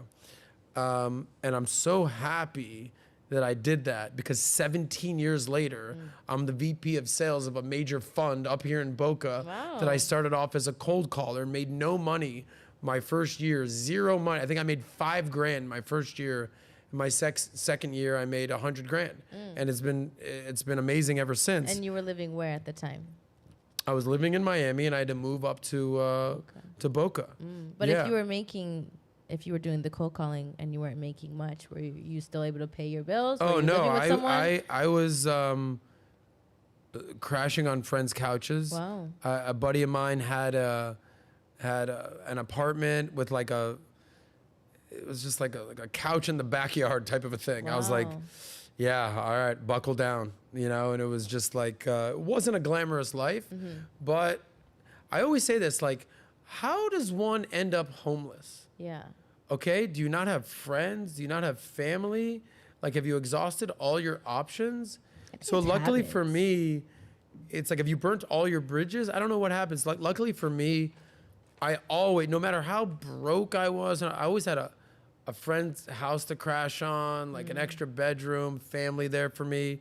I think your support system is big for anyone, and I think the message there is like sometimes you got to take 2 steps backwards to take 10 steps forwards. And I was busting my ass, cold calling for a year.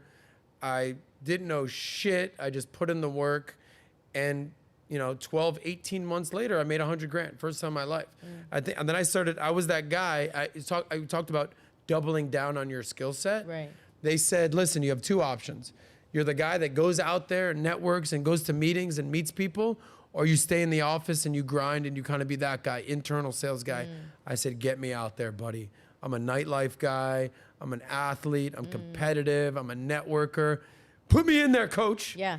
And I think we got some pictures here. I would be that guy that I would go and I would go to meetings and let's see what else we got. Yeah, all right, keep going. Yeah, I would go to meetings. I'd put on a suit. Wow.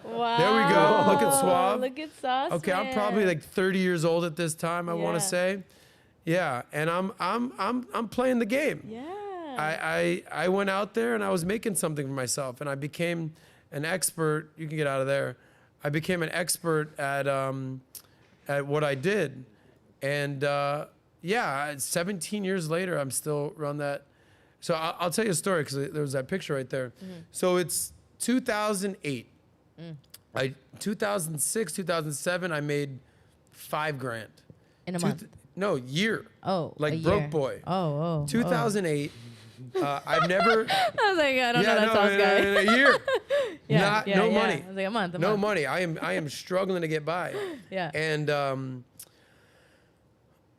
the world collapses. It's 2008, recession. I just made my first $100,000. Okay, and it was like, how did this just happen? Well, I did it because I busted my ass and I ate shit and made cold calls for a year straight, and good things will happen. It's kind of like you plant the seeds, you reap the benefits of the fruit, the tree. Did you cut out the nightlife when you did that? Yeah, How a little was that? bit. Yeah, I cut out the nightlife for a solid year. Was that hard? Was that like a habit you had to break? I knew that. I said when I moved out of Miami and get out of the nightlife game, I got to buckle down. I do this. So my buddy calls me, and he goes, "Yo, just got fired from United Airlines. I'm moving back to," he was living, I think, in like DC or Washington at that point. Just got fired. But can I crash with you? At this point, I have a real apartment. Can I crash with you? I said, yeah, sure, bro. Like my homie, I crashed with him a few years prior. He goes, part of my compensation package is I get 2 free first-class tickets to anywhere I want in the world. Oh. He goes, the only catch is I have these 2 tickets. I have no money. I go, oh, I have money now. I just made $100,000. I have money for the first time in my life. Yeah. And we're like, all right, like I have money. You have the tickets. Let's go somewhere. My homie. All right, where are we going? All right, we want to go to Europe. Well, no, it's December. It's freezing. We want to go to South Africa. Do you know anybody there? How about Australia? Oh, I have a buddy in Australia. Fuck it. Let's go to Australia. Me and this dude get on a first-class flight from Miami. I think we stopped in LA to Sydney, 15 hours. We're, first class, champagne, doing the whole thing. We land in Australia, and I think we have a picture of when I was in Australia. That's me and the homie. Wow. That's Roo, the kangaroo. That's a real animal. Yeah, it's a real kangaroo. And that here, scrolling, that's me and my dude hanging out with kangaroos. That's the first time I left the country. Well, I'd been to Mexico one time before that, but Mexico and Canada I don't think really count leaving the country. I'm in Australia hanging out with kangaroos. That's my boy Farrelly right there. And what an awesome experience, getting like a little flavor of what's like on the other side of the world, a little back down under. Yeah. Right? And the entire trip, this is so cliche, but I was just playing the song, I come from a land down under, just the whole time. And I was like, I'm in Australia. Like, just think about how amazing it is the time we live in right now. No other time in history could you do this. Yeah, I feel like going to Australia, other than since air flight has been a thing, right? You'd have to get on a boat for 3 years. Yeah. I don't know. And next thing you know, if you're lucky, you make it to Australia. Yeah. Next thing you know, 15 hours later, I'm there, first class Australia. Wow. And I never take that for granted. People that complain on flights, it's something that it's like, all right, so your flight from Miami to LA got delayed 2 hours. Yeah. What's your fucking alternative, buddy? Yeah. You want to go drive to LA? You want to get on a horseback and spend 4 years of your life, Miami to LA? It's like your flight got delayed a little bit. You're floating in a magic carpet in the sky with Wi-Fi watching a movie. And champagne. Take it down a notch, okay? Yeah. Stop complaining. Like, people are getting on fist fights, put your mask on. It's like, just appreciate that you can be anywhere you want in the world within 24 hours, just like that. And I always just appreciate that gratitude. So Australia, what? Yeah. Who am I? How did I end up to Australia? Now, I have a question for you, because you said that you went from making no money to making $100,000, Yeah. right? And then, you started to do the traveling. Were you more frugal with your money because you never had money? Or were you kind of always very mindful of what you spent? What went in, what went out? Or were you kind of more reserved on holding your money? Well, I'll tell you a story Yeah. about money and how money works. I like when you talk So money. you're talking about somebody that had no money. Yes. You're talking about somebody that even go to their high school prom because their dad wouldn't give them $150 for a tuxedo and the limo. Wow. So I did not have the opportunity to have money. There was no life of luxury for me. The most luxury I had was free drinks at clubs, Yeah. free bottles at clubs. But so there I am. I go from making next to nothing, and I have made my first $100,000. And since then, I've obviously done well for myself, made more than that. But I'll never forget, I made that $100,000 in the midst of an absolute world economic crisis, 2008 financial crisis, the Great Recession. Right. And all around me, I'm seeing companies that we were doing business with, Lehman Brothers, Bear Stearns, mortgage companies, all go out of business. I'm seeing people that people that I work for at my firm, selling their luxury vehicles to downsize. And here I am for the first time in my life with money in the bank. The last thing I'm doing is blowing a check. Right. I'm like, save that money. That's where the whole save that money mentality really became a thing. Because you can't save that money if you don't have any money. So for the first time in my life, I had money and the world is melting around me. So at that point, I'm like, okay, income, good. Expenses, keep that shit tight. Save that money. So no, to answer your question, there's a difference between frugal and cheap. Okay. Cheap is like, oh, I won't spend an extra $1 on a larger coffee. That it's like, dude, it's $1. Relax. Frugal is like, okay, all right. If I'm gonna travel somewhere, okay, and it's all right, it's $200 for a one-way ticket somewhere, but it's $1,000 for a first-class flight. I've got money. Life's good. Is it really worth $800 more to sit 6 rows further in a bigger seat? Not so much.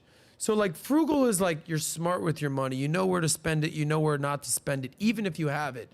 Cheap is bro, you can't spend the extra $1. You can't tip an extra $20.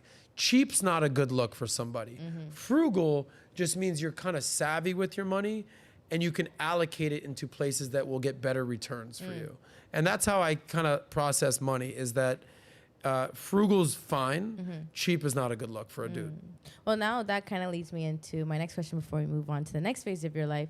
Because you came from not a family where they provided, things like going to prom, for me, I was very fortunate where I could go to prom. You came from that good family, girl. But I was also raised in a time where I saw their come up. Things were taken care of. I never had to worry about if I'm going to eat today or anything. And I'm super blessed for that. But I also saw the phases that my parents went through 2008 to today. That's a different lifestyle, a different come up. So my question to you now is, because you've seen both aspects of that spectrum, when you have kids, do you think you'll be a little bit more on the side of, I'm not going to I guess, give you as much because there's value in learning and doing it yourself? Or would you say that because you have the resources now, you kind of help your children or your future family with those resources a little bit more rather than, you did when you grew up? I'll tell you what, money, the thing about money is money, when you have it, all it does is reveal who you really are inside. If you're a piece of shit and you have money, you're just a piece of shit with money. If you're a good-hearted person and you have money, you're just a nice person with money. So for me, speaking about having kids, when I was a kid, I inherited my mom's jalopy. What is that? Like a shitty car. It was Honda Accord, the color of rust. And you're talking about a kid that was a public school kid that if I went to public school in that car, I still would have been made fun of, if you know what I mean. Yeah. Now I go to private school, like the richest private school in Miami on a scholarship, and I'm driving by far and away, Nat, the biggest piece of shit car in school. To the point where like everyone knew their Sos is a shitty ass car. Talking about why I don't have a car these days because like the trauma involved in this car. But I wouldn't change it for the world. Looking back at it in the moment, oh my God, it was embarrassing. Right. If I went to pick up a girl on a date, I'd like park around the corner and be like, hey, like, I don't know, my car, I'd make an excuse. I'd wait for like the sun to set and like, my car was called Blinky because it was one of those headlights that went up, but only one went up and one went down. And my car looked like it was like, that was my car. So no, I think as far as having kids, like you remember the conversation we had today with the biz doc? And he's like, yeah, I drive a Maserati and my wife has a BMW and, my daughter has a Porsche. Yeah. And I go, hold on, your daughter has a Porsche? Yeah. I said, what? She's 16 years old, a Porsche? And this girl is like a really sweet, nice, humble girl. And BizDoc is like the sweetest, nicest, nerdiest guy ever. Right. And I was like, BizDoc, I don't know, why would you give your daughter 16 a Porsche? Like, he's like, no, you don't understand. There's like, it's like not like the nicest Porsche. It's like a normal Porsche. I'm like, it's a Porsche, bro. What do you, what? Yeah. It's a fucking $100,000 car. But I think there's also, I can understand why a parent would do that. I think it's also for the kids to see that you are not living your average life rather than maybe some of your friends. And sometimes when you have those more luxury items and your friends don't, you appreciate those things a little bit differently. You're like, wow, I'm fortunate enough to have a car like this. My friend's driving a beat up rusted car, So you can kind of appreciate those things a little bit more. Hopefully, if they grow up in like a good family, morals, you know how BizDoc is, he's around Pat, like those things, you've seen his daughter. Yeah. Very kind girl. She's not like a brat. She doesn't seem like a brat. Not in the least. In the least. So it's like you see a young girl She'll like that. She'll stay humble is what you're saying. Yes. Like those materialistic things won't affect how she But that's views a reflection life. on his parenting, his leadership, his wife, all that. In my experience, you asked what I would do with my kids. Yes. Really? You're going to get a Honda Accord and you're lucky you have a car, 16-year-old kid. Okay. You're getting a Porsche, buddy. I'm sorry. I don't care how humble you are. I just think that's my thing.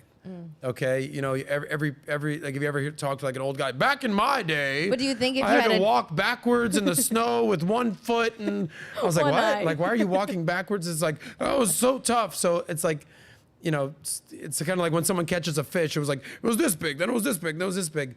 I just think that like you kind of want your kids to you don't want your kids to grow up soft, the silver spoon effect. There's so many rich kids that I went to school with, so many, who had it so easy, and then just never had to put in the work and never had to grind, never had to have like that work ethic. And they never made anything about it. There's so many famous people, like, pick a name. What's Bill Gates's daughter's name? Who fucking knows? Because she's never had to work before. Right. What's Tony Robbins' son's name? No clue. Yeah. Antonio Robbins. Yeah. But like, because when there's something about, I think 80% of millionaires, 85% of millionaires are first generation millionaires. So everyone talks about, oh, you're just a rich kid. It's like, no, there's a 90% chance that a millionaire is a first generation millionaire. That to me is awesome. That hunger, that yearning to win, that, hey, I gotta fucking figure this out mentality, that the fucking, like, you're just down on your luck, I gotta figure it out. That's what it's all about. Not like, yeah, my family's a billionaire and like I drive a Porsche now and I just like, that's life. Yeah.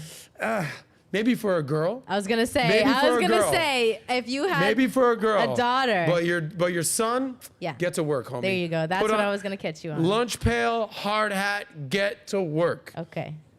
One of my best friends, family's a billionaire. Okay, you know him, you've met him.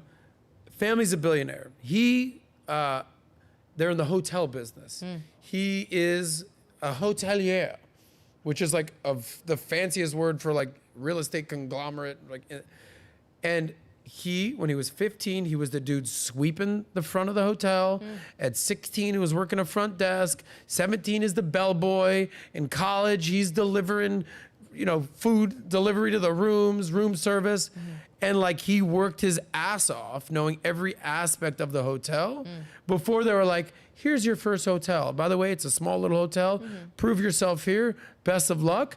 But no, for a dude, you got to earn it. I agree. Women are a little bit different. Yeah. You don't want your daughter to deal with fucking trauma. Right. You want her to appreciate and have gratitude for nice things in life.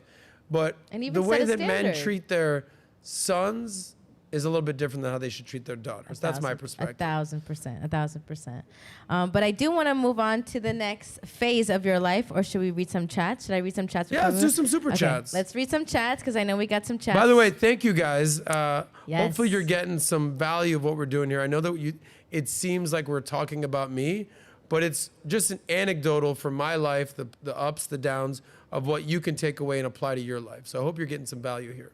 Awesome.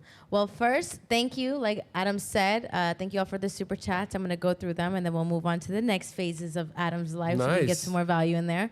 We've got Don Juan Plagas 0. Doesn't matter what the haters say. Sauce is awesome. Nat is lovely. Keep it up, y'all. Now that y'all got a haters, welcome to the manosphere. Roy Barnes. Roy Barnes. Hey, Sosnick, I admire your people skills. I have a question. Do you recommend having read receipts on text messages or leaving them on delivered? Like when you open a message, do you want it to say like read, or do you just not even deal with that? I don't know. I've never even thought about that. I don't know. Yeah, I don't think you have your read receipts on. Like I can't see when you read my message. Sorry, baby. I didn't get the text. I don't know. I didn't read it. Yeah, there you go. Save yourself and save that money. Then we have Don Juan Plagasiro again. He said, happy birthday, my dude. Thank you, bro.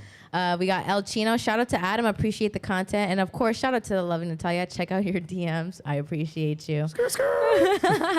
Then I have Ashtino Elias. Happy birthday, Adam. Bless up. Natalya's fine as always. We appreciate you.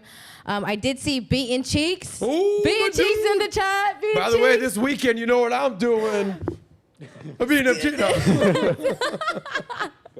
We see you, Bean Cheeks. We appreciate you. Then we have our TRC 23, Manny Boda, Winnipeg. Happy birthday, Sauce. Love brother, Adam Sosnick. He's such a good dude. He gives such great positive vibes. Always. Out in Manitoba, Winnipeg, Ontario, Canada, up there. Always, yes. And then we have David Drysdale. Happy birthday, Sauce. My birthday's on a Wednesday. I turned 23. Happy birthday. Yo, I'm in Michael Jordan number. Happy birthday. Yes. I'm in grad school, and I got my first big job making $65K. I've never had a girlfriend. Should I pursue a girl? That's a good question. 100%, bro. Okay. Get it under your...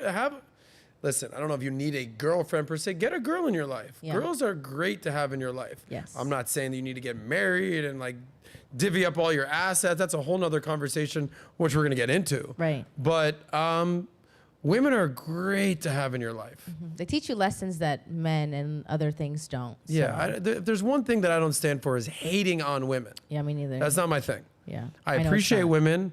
I say this all the time. Like, I can be friends with women. I can hook up with women. I'm cool with women. I work with women. All good.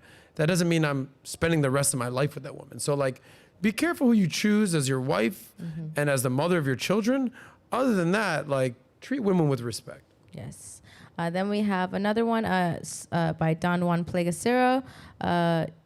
You need to see that red pill doesn't solve problems. Then we have Yimmy. I need to see that red pills doesn't solve problems. Listen, red pill, and I interview a lot of the guys in the red pill. I have a lot of respect for a lot of these guys.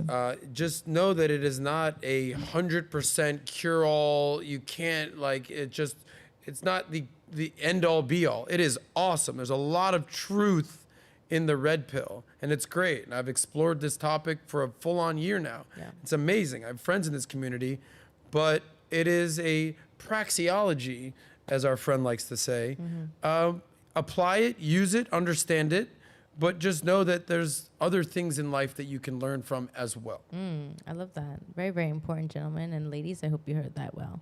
Then we have Yimi Marino. Adam, did you ever test drive the 911? If so, how was your experience? I'm not sure. I have not. Oh, no, I did it. Was that what Pat has? Yeah. Whatever freaking car PBD has is the fastest car I've ever been in my life. Which one? He's got like The white many. Porsche. The Oh, one, yeah. Well, I don't even know what the hell that is. Yeah, it's a Porsche. I'm like, I gotta change my underwear now. Yeah, Like, yeah. I got out of the car. I told Jen, Pat's wife, I go, I don't want him driving that car anymore. It's too fast. Yeah. Then we have a crypto keeper. I would pay to celebrate your birthday with you, Adam. Sincerely, I appreciate the podcast. I would be a valuable asset to you. But the only way to prove that is your folks to vet me. How do you proceed? Email info@valuetainment.com. We're hiring. We're firing too, but we are hiring galore. Well. So please send your resume. We are hiring. Yes. Then we have Nico Blinks. Adam, happy birthday. How do I find balance between work and upkeeping my social media? I do long stretches of work and focus and don't really care about social media. I'm an engineer in New York, far from an ugly guy, but girls care a lot about IG. Honestly, you can probably find a girl who doesn't care about your IG. Yeah. And like, just keep doing your thing. I wouldn't focus so much on your social media. I think even today, because social media is so, you can easily paint a picture. When you find somebody's social media who isn't like this big facade, you're forced to get to know the person and you really get to feel who they are. That's just what I've found. I think, listen, if you're going to be on public profile on social media, let's just say Instagram, just don't be a weirdo. Just simple. I'm not saying you need to have a massive profile, 10,000, 100,000 subscribers, nothing. Right. Just don't be a creeper. But if you're just like, look, I'm not trying to play that game, just be on private and operate in what I call the real world. Just be a real person. Yeah. Okay? So like a girl that I was, whatever with a couple years ago, she's now with a guy. She posts, she tags him. He's private. He's got 100 followers. But like he's now dating a really, really awesome girl. Meaning I don't know nothing about this dude. He's on private. God bless you, buddy. Great for you. You've got a great girl in your life. Amazing. He's got 100 followers and he's on private. That means he's doing real things in the real world. Yes. So if you're like uncomfortable, you don't want to be out there, you're a creeper and you're not like a creeper, you just seem weird on social media, don't want to be judged by your amount of followers, just go on private and just keep it real in real life. Yeah, that's really what matters at the end of the day. I think so too. That's it. Then we'll give, this is going to be our VIP because we got a highest super chatter, Mr. Caleb Box. Oh, my guy. My guy. Yeah. He said, my man Sauce, happy birthday. Yeah. Happy birthday to you. That kid's awesome. He knows how much respect I have for him. I had dinner with him. Nice. And Kai last night with his beautiful fiance. Oh, okay. We had a fantastic dinner. His treat at one of the nicest restaurants in all of Miami is called Papa Jean. Oh, okay. Yeah. AKA Papa John's. Oh, okay. Oh, got it. That turned real quick. Yeah, Papa Jean. We had Papa Jean, but it was awesome. Nice. And he was staying at a sick place. But Caleb, you know how much respect I have for you. Thank you, buddy. Nice. Shout out to you. Kai told me you guys had a great time. Yeah, what was that little? I don't know. Yeah, it wasn't like that great. We just hung out. It was the place, Papa Jean. Hey, Papa Jean. Yes, there you go. Caleb, thank you for that, Papa Jean. Yes. Give Caleb Box a follow, by the way. That's Yes. Box with how many X's? I think it's 2. 2 X's. But I kind of want him to have 3 X's. Get it? I got you, but not today. I do want to read this one actually. Well, we have, it's not a super chat, but I did like this comment because I feel like your Friday shows really, you give the value of sauce to people. And this comment is from TZ Burton. This is the advice.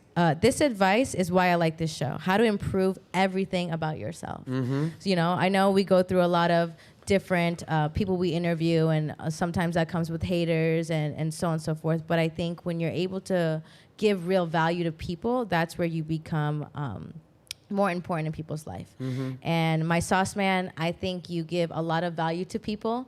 I think you give a lot of people your time, and you're very fortunate, you know, everyone here today, to get some of that from Adam. You know, Adam, you are a very giving person.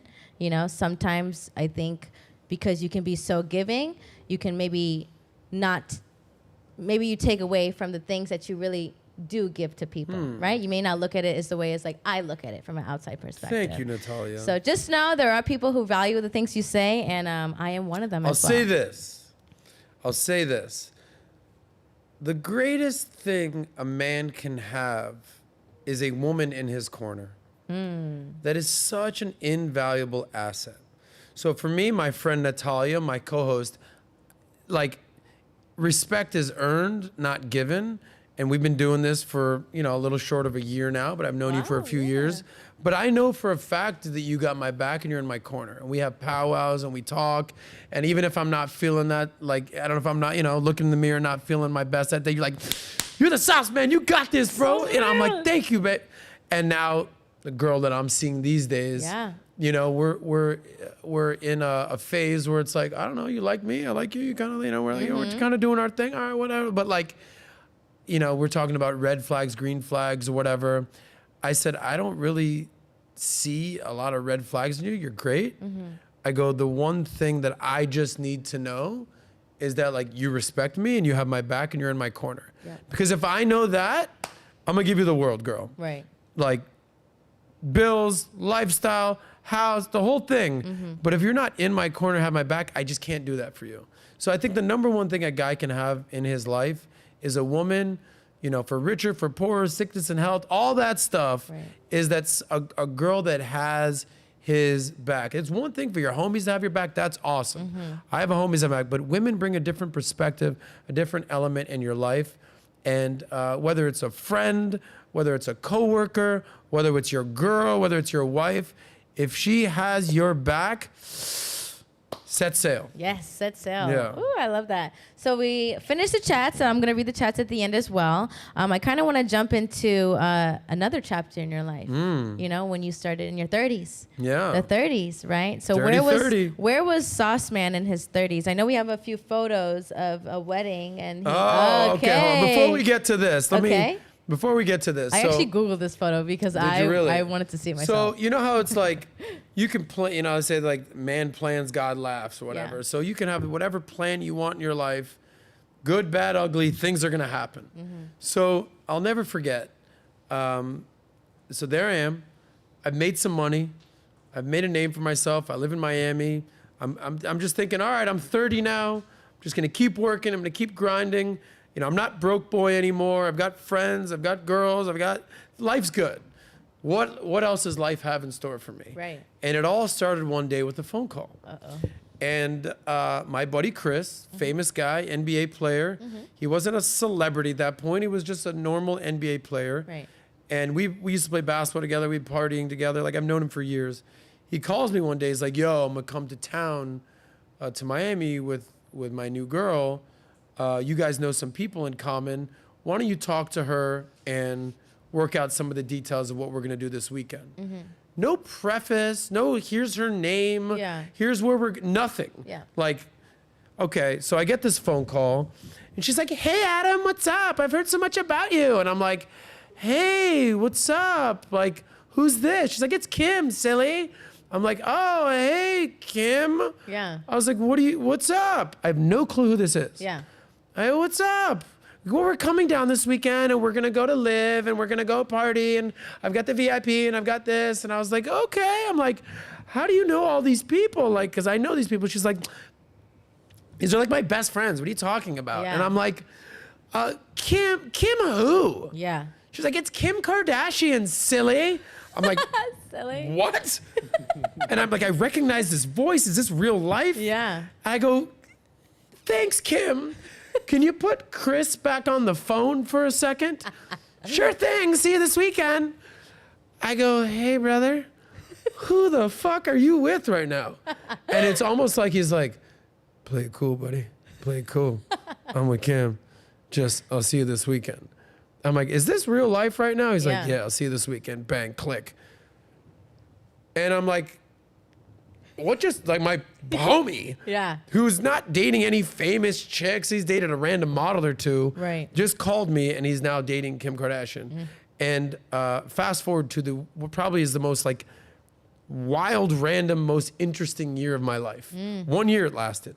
Yeah. Okay, it wasn't 1 week, it wasn't 1 month, it wasn't 72. It was 1 year. I remember I watched the that I season. lived in the Kardashian world. Yeah. I was on Keeping Up with the Kardashians. I walked Khloe down the aisle at the wedding. I'm going on fucking vacation. I'm in Mexico, going on private planes. I'm staying in Kim Kardashian's house. I'm a groomsman. It's like I tell my boss, I say, hey brother, at the time, I said, hey man, gonna have to miss work this month because I have the opportunity to go out to LA and stay with Kim K. Yeah. And be a part of we're filming this bachelor party. E's paying for everything. Right. They're putting us up in Vegas and LA and the Montage at the Mirage, wherever the hell we were. And he looks at me and he's like, you serious? A month? I'm like, yeah. He's like, have the time of your life, man. Oh, nice. I'm out of here. I mean, you talk about work from anywhere, work from home, work from anywhere. That was 2011. Okay, and I, this is a beautiful thing, y'all. Yes. You can work from anywhere with this thing. And there I was just working, doing my thing, that laptop, pen and paper, and I'm just living. I'm literally keeping up with the Kardashians. Yeah. So here, look, what kind of photos do we have from Let's that? see. And I think there was one at the very end of the thing. So Oh my gosh, So Adam. by the way, go to the last photo that I sent you, which was like, go to the very, very, very end, very end, very end, very end. That one. No, the last one. Okay. This was Oh, I see in Mexico, and people are like, how the hell did this happen? Yeah, there I am. That's our squad right there. Yeah. So, all right, we know what that guy looks like. So there's Kim and Chris, they're together. They're madly in love. They're making out the whole time. It's kind of crazy. Yeah. The other guy, Peter, the other massive guy over there, he played in the NBA for the Lakers for a while. That's Carla. She's a big like influencer. Joyce. That was by the way, the guys in the picture, regular dudes just like me, homies, Chris's boys. And then it's Kim and Courtney and Khloe and this one and Kris Jenner. And it's just like, what world are we in? And we're vacationing. We're going all over the place. And next thing you know, it's just like this special event, getting married. Yeah. I walked Khloe down the aisle. And here, Deli's got some photos. Go back to let's see what photos you have here. Of the man. Okay, so that was okay, so this is actually a funny freaking story. So we're in Mexico, that same trip that you showed us. Yeah. We were taking ATVs. Yeah. And Us Weekly snapped a photo of us stopping and getting ice cream. What's crazy, you see I'm all the way on the right in this photo. Yeah. I'm in a green shirt. You see that I have like bandages all over my arm. Oh my I gosh. Adam. busted my ass fucking doing ATVs. So now we're like, people are like, I'm like, I ain't going skiing. I ain't going wakeboarding. That makes sense. I ain't going ATVing. That makes sense. There I am with, go back to that picture with Kim K, Rob Kardashian, Scott Disick, and me missing a goddamn arm because I'm ATVing with wild man Scott Disick. Yeah. I'm done. I'm retired. Yeah. So I will say that Kim was very sweet. She nursed me back to health. She got me all bandaged up. Aw. Fast forward, go back to those other pictures, Deli. Fast forward, that's Chris at a game, right? So there he is. This actually, I remember this moment. So, you're a groomsman, about to get married. And I remember looking at him. This is the E special. Yeah. And I remember looking at him and be like, hey, bro. I can see You it. about to marry Kim Kardashian, I homie. can see it in your face. And he's like, I know. It was the most random thing ever. It's something he doesn't want to talk about these days. It was a crazy shit show. Yeah. But like, talk about people that hadn't seen me for years. Dude, they're like, dude, are you at a Kardashian wedding right now? Like, what are you? Yeah, what's who going are on? you? Yeah. And I just, that look, and that's my boy Josh in the middle. He was the best man. Nice. I was the lieutenant in command, best man, whatever. And there I am right there, and we're just having a moment like, brother, you're getting married again. What is happening right here? And then Deli, go to the other photo of like all the bridesmaids and on all that. So there it is, scrolling a little bit kind of towards the center. Yeah, I found this on Google. I Scroll- said, let me see scroll Adam in a little and his bit. wedding. So what's crazy about this thing is that there's Kim and Chris. We all grew mustaches for the event. It was like this weird, I don't know. And then like right before the wedding, we all shaved it off, and I don't know what happened. But here's what I remember. Like, you want to know the craziest memory I have for this whole thing? There's Rob, Anthony, Kim. So we're getting ready. We're getting these tuxedos sponsored by Xenia, which is like one of the most like fanciest tuxedo brands. I still have that tux to this day, save that money. And we're getting married, and obviously all the women are doing their own thing, and all the men are, you can get off that. All the men are there. And I word to God, I'm getting dressed, I'm in the mirror, and who comes up behind me, and he's like, you know, someone comes by, how you doing, buddy? Yeah. It's, at the time, Bruce Jenner. Wow. Being like, hey, man, how you feeling? I'm like, Hey, oh, sir. hey, Bruce. I mean, I've known him for a year now. Right. Hey, buddy. He's like, did I ever tell you that time at the 72 Olympics when I won the decathlon? I'm like, now's not the time for that, Bruce. And like, because that's all he talked about. Yeah. You're talking about a dude who was the athlete of the year, Wheaties box. Yeah. Living like as goat of athletes as it gets. Yeah. And now you're talking about a few decades later, he's in this femme-centric world with Kris Jenner, Kim K, Khloe, this one, Kendall, this, that, the other. And all he has is the 72 Olympics to cling to. And that's all he wants to talk about. So when you get kind of like, this is my opinion, shoot it down, call me an idiot, I don't care. When you get kind of like de-emasculated and you're just around a bunch of women who are like boss babes and feminists and go-girls and like you are now second, third, fourth, fifth, 10th fiddle in that household. Yeah, you're the back burner. You're just like, I'll show you girls, I'm gonna be woman of the year now. And he literally was. Or she literally was. And then she became Caitlyn Jenner. Wow. But I remember when she, them was just Bruce Jenner. That's all I'm saying.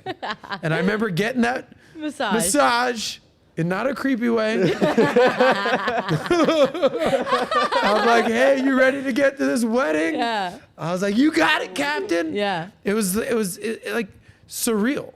Just surreal. From that. Because I wasn't in the Hollywood world. I wasn't in social media world.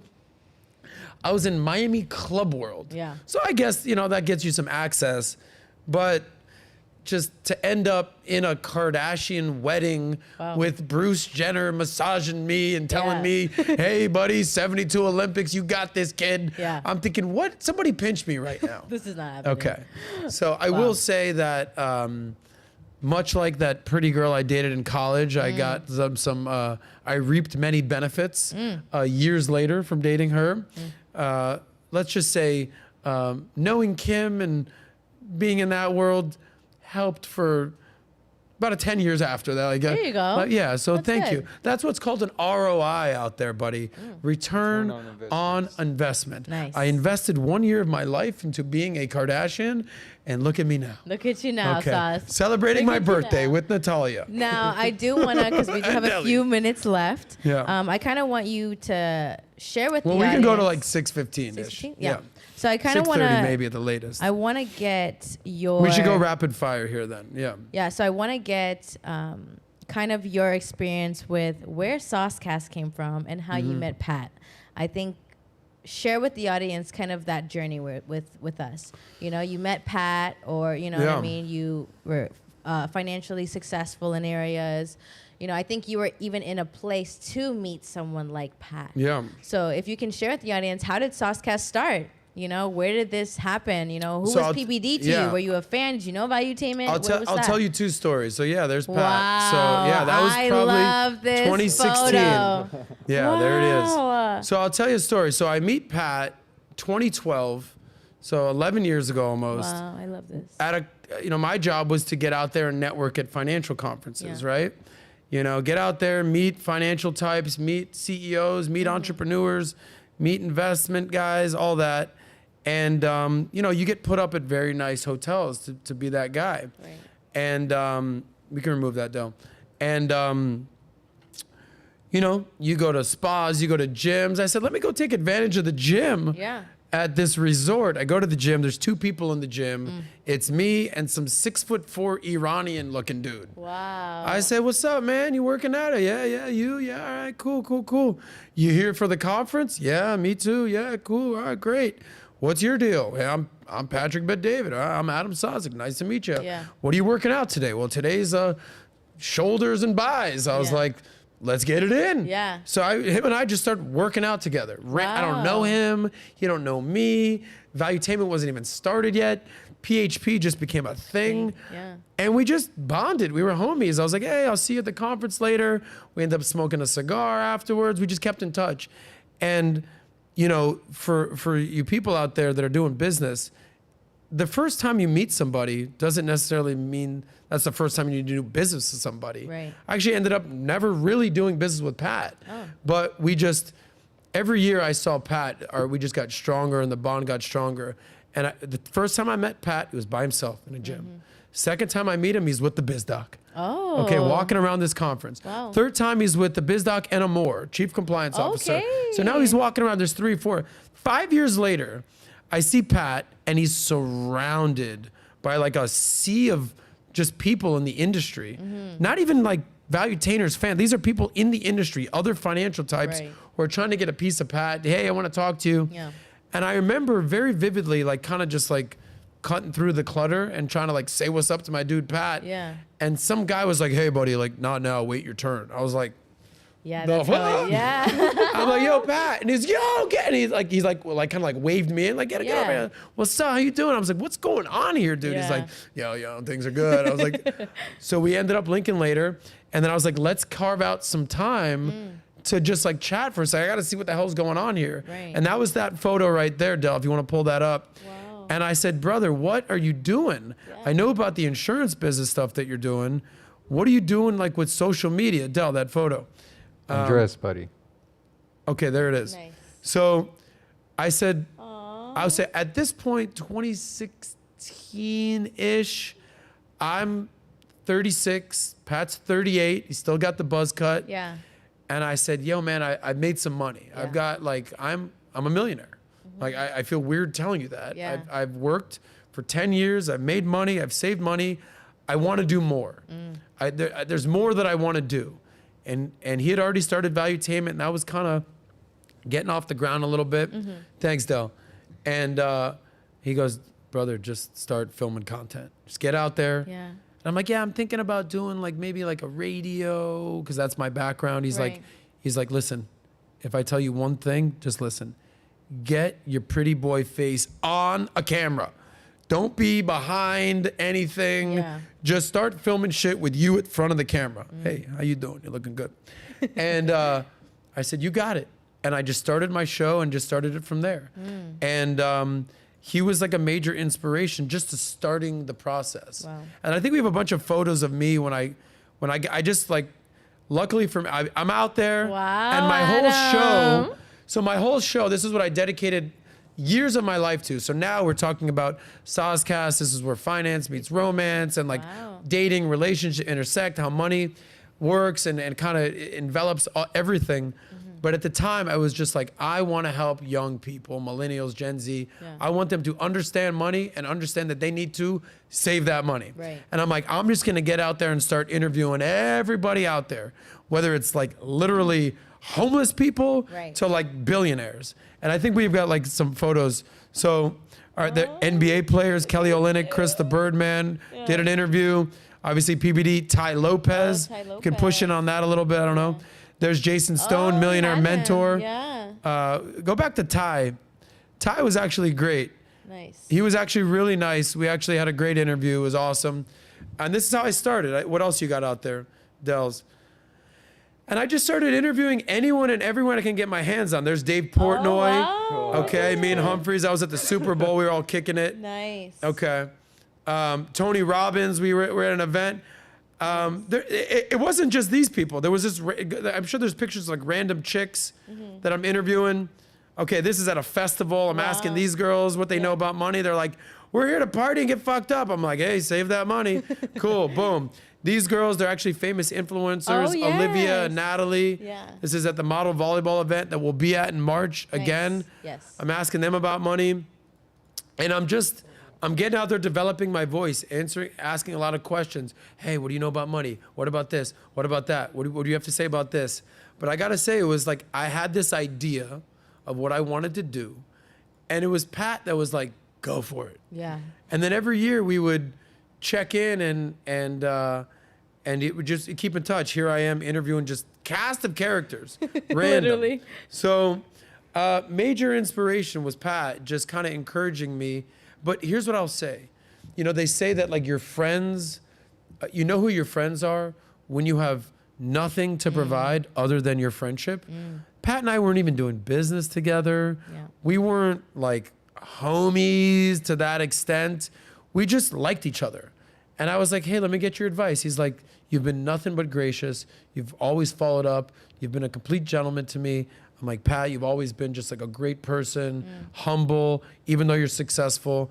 And we just, you know, maintained that relationship throughout the years. It was awesome. But he was definitely a motivating factor in me pursuing everything that we're working on now. And you know, you started this off like, how did you get here? Overnight success. It's like, I started doing cold calls in the financial world in 2006. I met Pat in 2012. I didn't become a millionaire until 2016. And I didn't start working with Valuetainment until 2020. So everyone wants to get rich quick these days. Everyone wants to like, you know, be that dude stunting on the gram. What I always say is I don't want to get rich quick. I want to build wealth slow.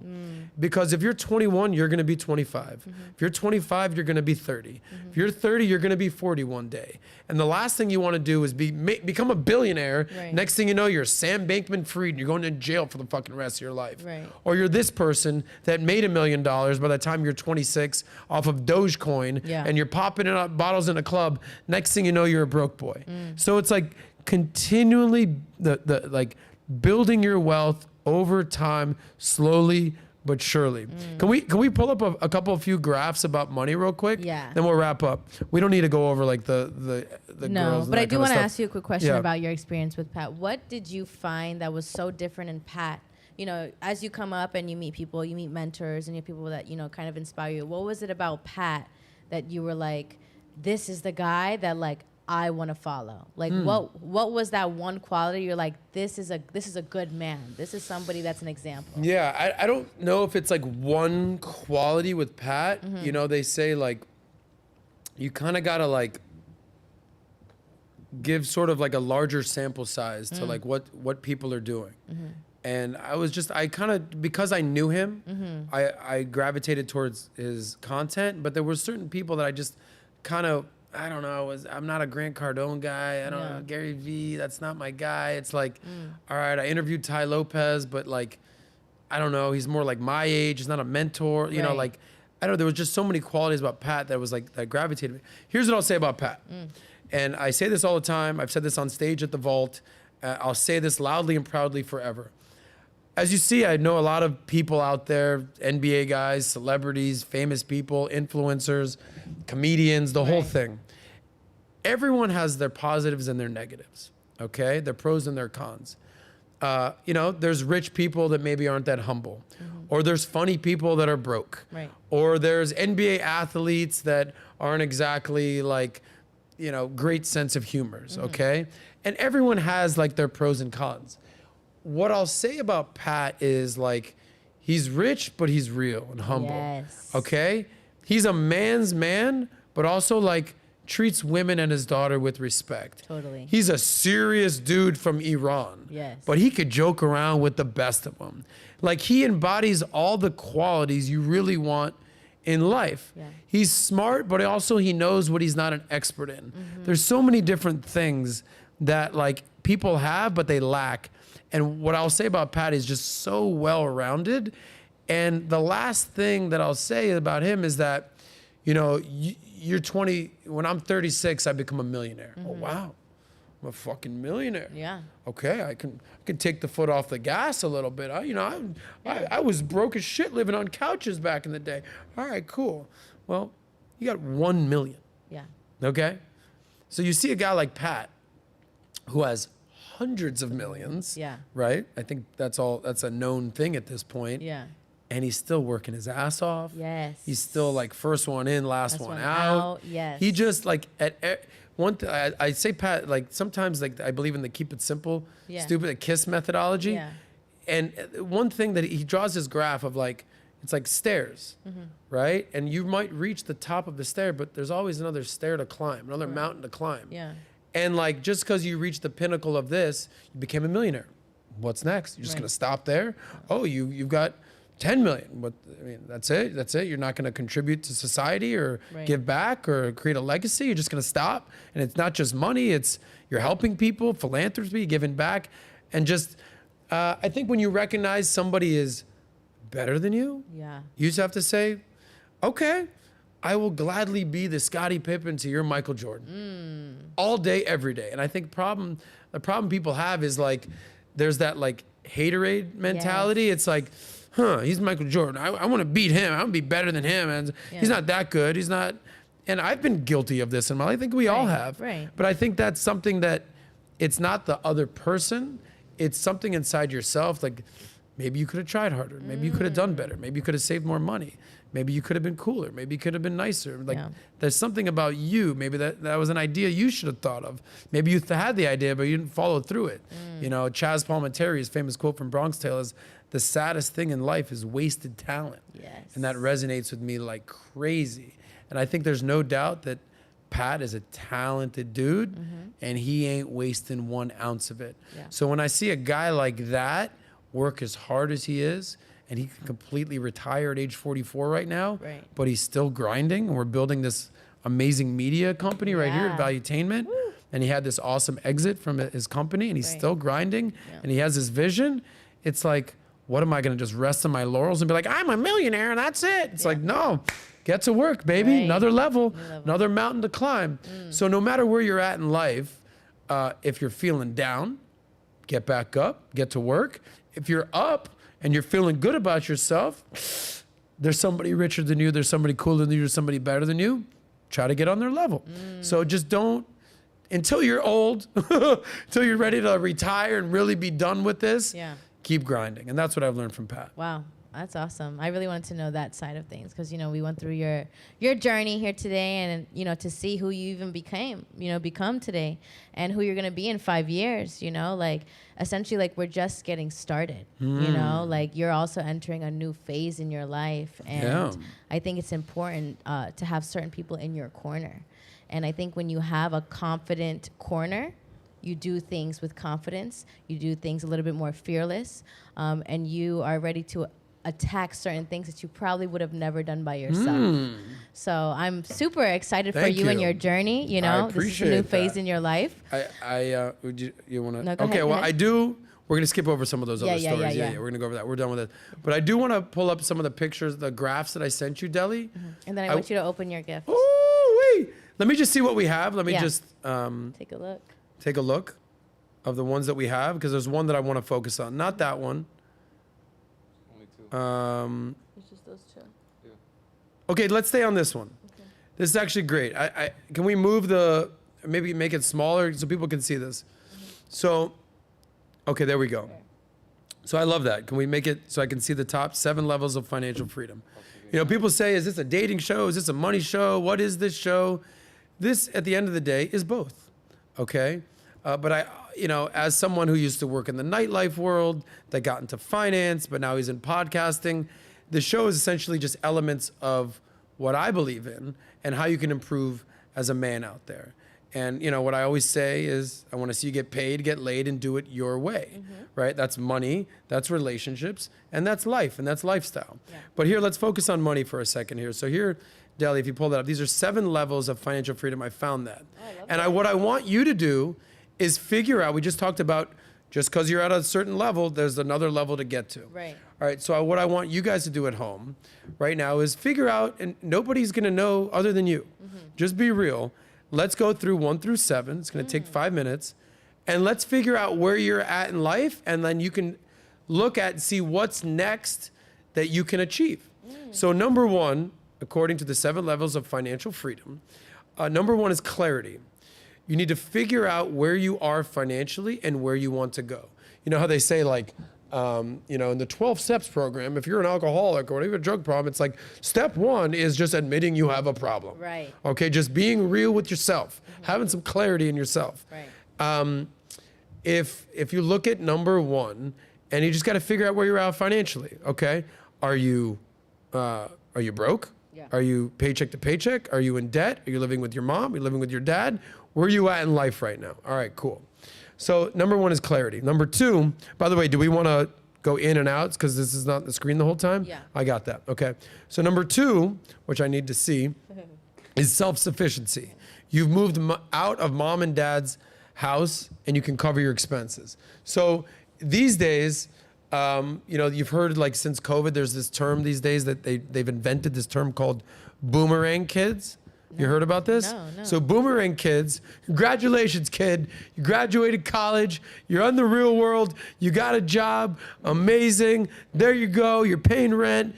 Oh, hold on. World's on lockdown. Boom. Lost your job. Get out of here. Now you're living back with your parents, mom and dad. So you were out. Now you're back in. You're a boomerang kid. So if you are one of those guys that's living at home, I've been very clear about this. I think your parents should charge you rent. Okay, that might be controversial. You should pay something or you should contribute something. There's no such thing as a free lunch. And I think that it is a hindrance to yourself if your parents don't make you do something. You got to feel it a little bit. Right. You know, you just can't have mom doing your laundry, living. Next thing you know, you move back in your home when you're 23. Next thing you know, you're 27, you're still living at home. Not a good look for you, Buster. Right. So number 1 is clarity, and number 2 was self-sufficiency. So move out. Number 3, breathing room. Get yourself some breathing room. You're saving some money now, and you are no longer living paycheck to paycheck. So do you know what percentage of Americans are living paycheck to paycheck? 2 out of 3 Americans, okay? 67% of Americans are living paycheck to paycheck. So I often talk about red light, yellow light, green light. Right. Most of Americans, most people are somewhere between red and yellow, okay?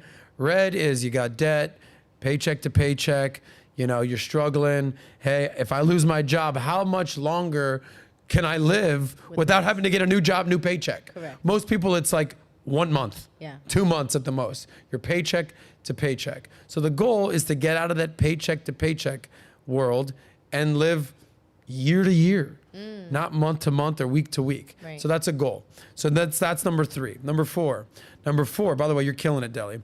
Number 4, or this is Andres maybe. Number 4 is you have no bad debt and you have 6 months worth of expenses and emergencies. So we just talked about getting from red to yellow. Red, paycheck to paycheck, debt, all that. Yellow is like, I've saved that money, baby. I actually watched Sas's show. Yeah. I've listened. I'm saving that money. I've got an emergency fund. I've got more cushion for the pushing. I got some cushion. Okay, I got a rainy day fund, whatever you want to call it. Yeah. You got 6 months ago. I recommend, I said one of the most best feelings I've ever had in my life is when I had 10 grand saved up, right? When I started making that money and I saved up, I felt it was so cool. I went to an ATM. I was dating a girl at the time, and I had like 12 grand in my checking account. And I accidentally fumbled the receipt so she could pick it. Oh, would you mind picking that up? Oh, we got 12 grand. Oh, okay, baby. Like, it was such a great feeling, no longer living check to check and having some money in the bank. So respect, if you're able to do that, look in the mirror right now. Nobody knows how much money do you have in your account. When you add it all up, or you're like, duh, I got like 4 nickels in here, not a good look. Bro, I got 20 grand in my, respect, bro. Yeah. You're doing it. So figure out where you're at in life. That's step number 4. All right, number 5, that's stability. You got out of bad debt. Now flexibility, right? Number 5, you have at least 2 years of expenses saved, and you could actually take a year off of work. So one of the things I always say, especially if you're a young person, don't get caught up in trying to buy a house, having the nicest car, like all the fancy things, the luxuries, consumers, materials. The greatest thing you can have is low overhead, high flexibility. Low overhead, high flexibility. The world is moving so fast these days. You got ChatGPT, AI, stimulus checks, COVID. You don't know where you're going. Are you in New York? Are you moving to Florida? Are you in California? Are you moving to Austin? You're in Austin. Next thing you know, you're in Boston. Boston, Austin. You don't know where you're going, all right? You're in Miami. Next thing you know, you're in Miami, Ohio. You're Miami, now you're in Miami. Low overhead, high flexibility. Keep it moving. Keep your head on a swivel. When I played football, all the fat guys, the offensive linemen, keep your head on a swivel. That's what you should be doing in your life. Okay, understand that. That is like, if your overhead is low, if your rent's only a couple grand a month or whatever, but you're making $6 grand a month, whatever it is, you got low overhead, high flexibility, you have options. The number one thing you can have in life, whether it's work, whether it's lifestyle, whether it's dating, relationships, you got options. If you got no options, you got one option, and that's all you got, it's like, that's all you got to work with. You got options, you got money in the bank, you can move wherever you want, you got flexibility and low overhead, world's your oyster. So that's where I was at that point in my life, where I was like, just starting to make money, just starting to get things going. Before I started my show, I said, all right, I got options, I got low overhead, and I got high flexibility. So that's number 5. Number 6, financial independence. You can live off the income your investments generate. This, quite frankly, is where I'm at in life right now. I'm what is called chillin'. Chillin' is when you own your time, okay? I don't have to wake up and grind and be at work every single day. I choose to do it. I choose to have an income. I want to make money. At this point, like, I have been doing my career in financial sales for 17 years now. It's almost on autopilot. It's like, yeah, I'll check my emails, I'll return some phone calls, but I'm not cold calling, grinding anymore. Just hired another full-time assistant. Life's good. Life's great. You know, Alex.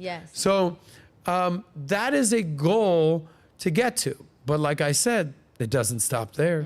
Dun, dun, dun, dun. Numero 7. And this is what I've learned from Pat.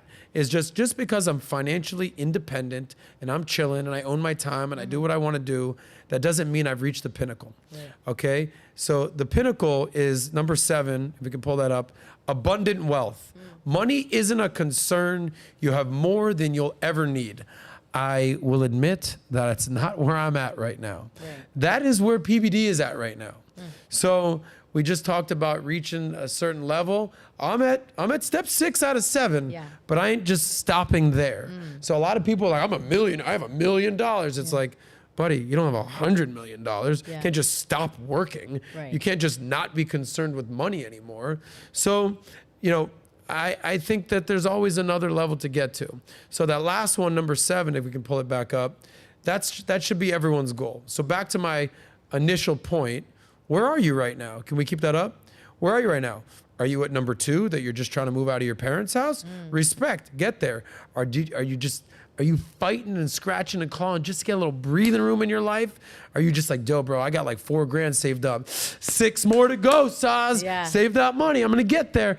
All right, bro, I got flexibility. All right, you know, actually, I don't even like this career that I'm in. I don't like this job. I'm gonna take 6 months out of the year. I'm gonna go travel, figure out my life. Respect, you've saved up 100 grand. Go for it. But the goal at that point should get to number 6, financial independence, and then save that money, invest that money, and build that wealth and create that legacy. So I hope you guys appreciated the 7 levels of financial freedom. I love there that. You go. Is that what it's called? 7 levels of financial freedom? Okay. Thank you, Deli. I must shout you out. Those reading skills. Those reading skills. You know, is that mashed potatoes next to meatloaf? I love that right there. That's awesome. Awesome. Well, thank you for sharing that. I think that's actually a really good exercise for everyone to do, gentlemen, women as well. You know, women, where do you want your man to be? Is your boyfriend, what level is he at? You know, that's something to be aware of, especially in these times. So thank you for sharing that. I think that was really, really important for people to even see that there's different levels and where they essentially categorize themselves. Thank you. Are we now entering the time for the happy ending? Are we doing super chats? Are we wrapping up? So Thank you guys for staying with me. I don't even know who's watching, what you're doing, but I appreciate more than ever. I mean this from the bottom of my heart. If you're watching right now, thank you. Okay? I say this every week, and it's not to be like, you know, to say this for the sake of saying it. We genuinely appreciate you being here. Right. You know, there's so many options on YouTube. There's so many options on TV. If you're here and you're like, you know what? I kind of like what these guys are doing over here. I kind of like what Soscast is all about. At VT Money, I like what Patrick's doing. I like what Valuetainment's doing. We do this for you. We have meetings every week. Like, how can we help Valuetainers out there, our audience out there, get better? This is what we want to do in life. So when you reach the point where I'm chilling, Pat's got financial abundance, there's a point where all you want to do is help people and give back. And that's what we want to do here. So I you know, people think that it's kind of like, you know, corny or catchy, but I want to see you get paid, laid, and do it your way. That's literally what I want. That's what I'm doing in my life. So I hope you can do that with yours. Awesome, awesome. So what I'll do is I'll read the last 2 super chats I believe Deli has sent me. My phone died, so I have it on my watch, so I'll read those. It's okay, I got a backup. Wow. Want to use my phone? Huh? Want to use my phone? Yeah, can I? And then I want you to open your lovely gift here. We didn't have it here just for a show. Deli, thank you, buddy. You're Deli. on point today. Respect to you. Yes. Okay, so we'll read the super chats. Thank you all for the super chats. We appreciate it. Make sure to like and comment and subscribe. You already know. First, we'll start off with Lord Joseph Coles. Hey, Sauce. I am the one who bet you Trump won. Sorry, my reading skills. I am the one who bet you Trump won and then conceded the loss on the PBD podcast. Do not like you at first, but now you are one of my favorites. Happy birthday, brother. Thank you.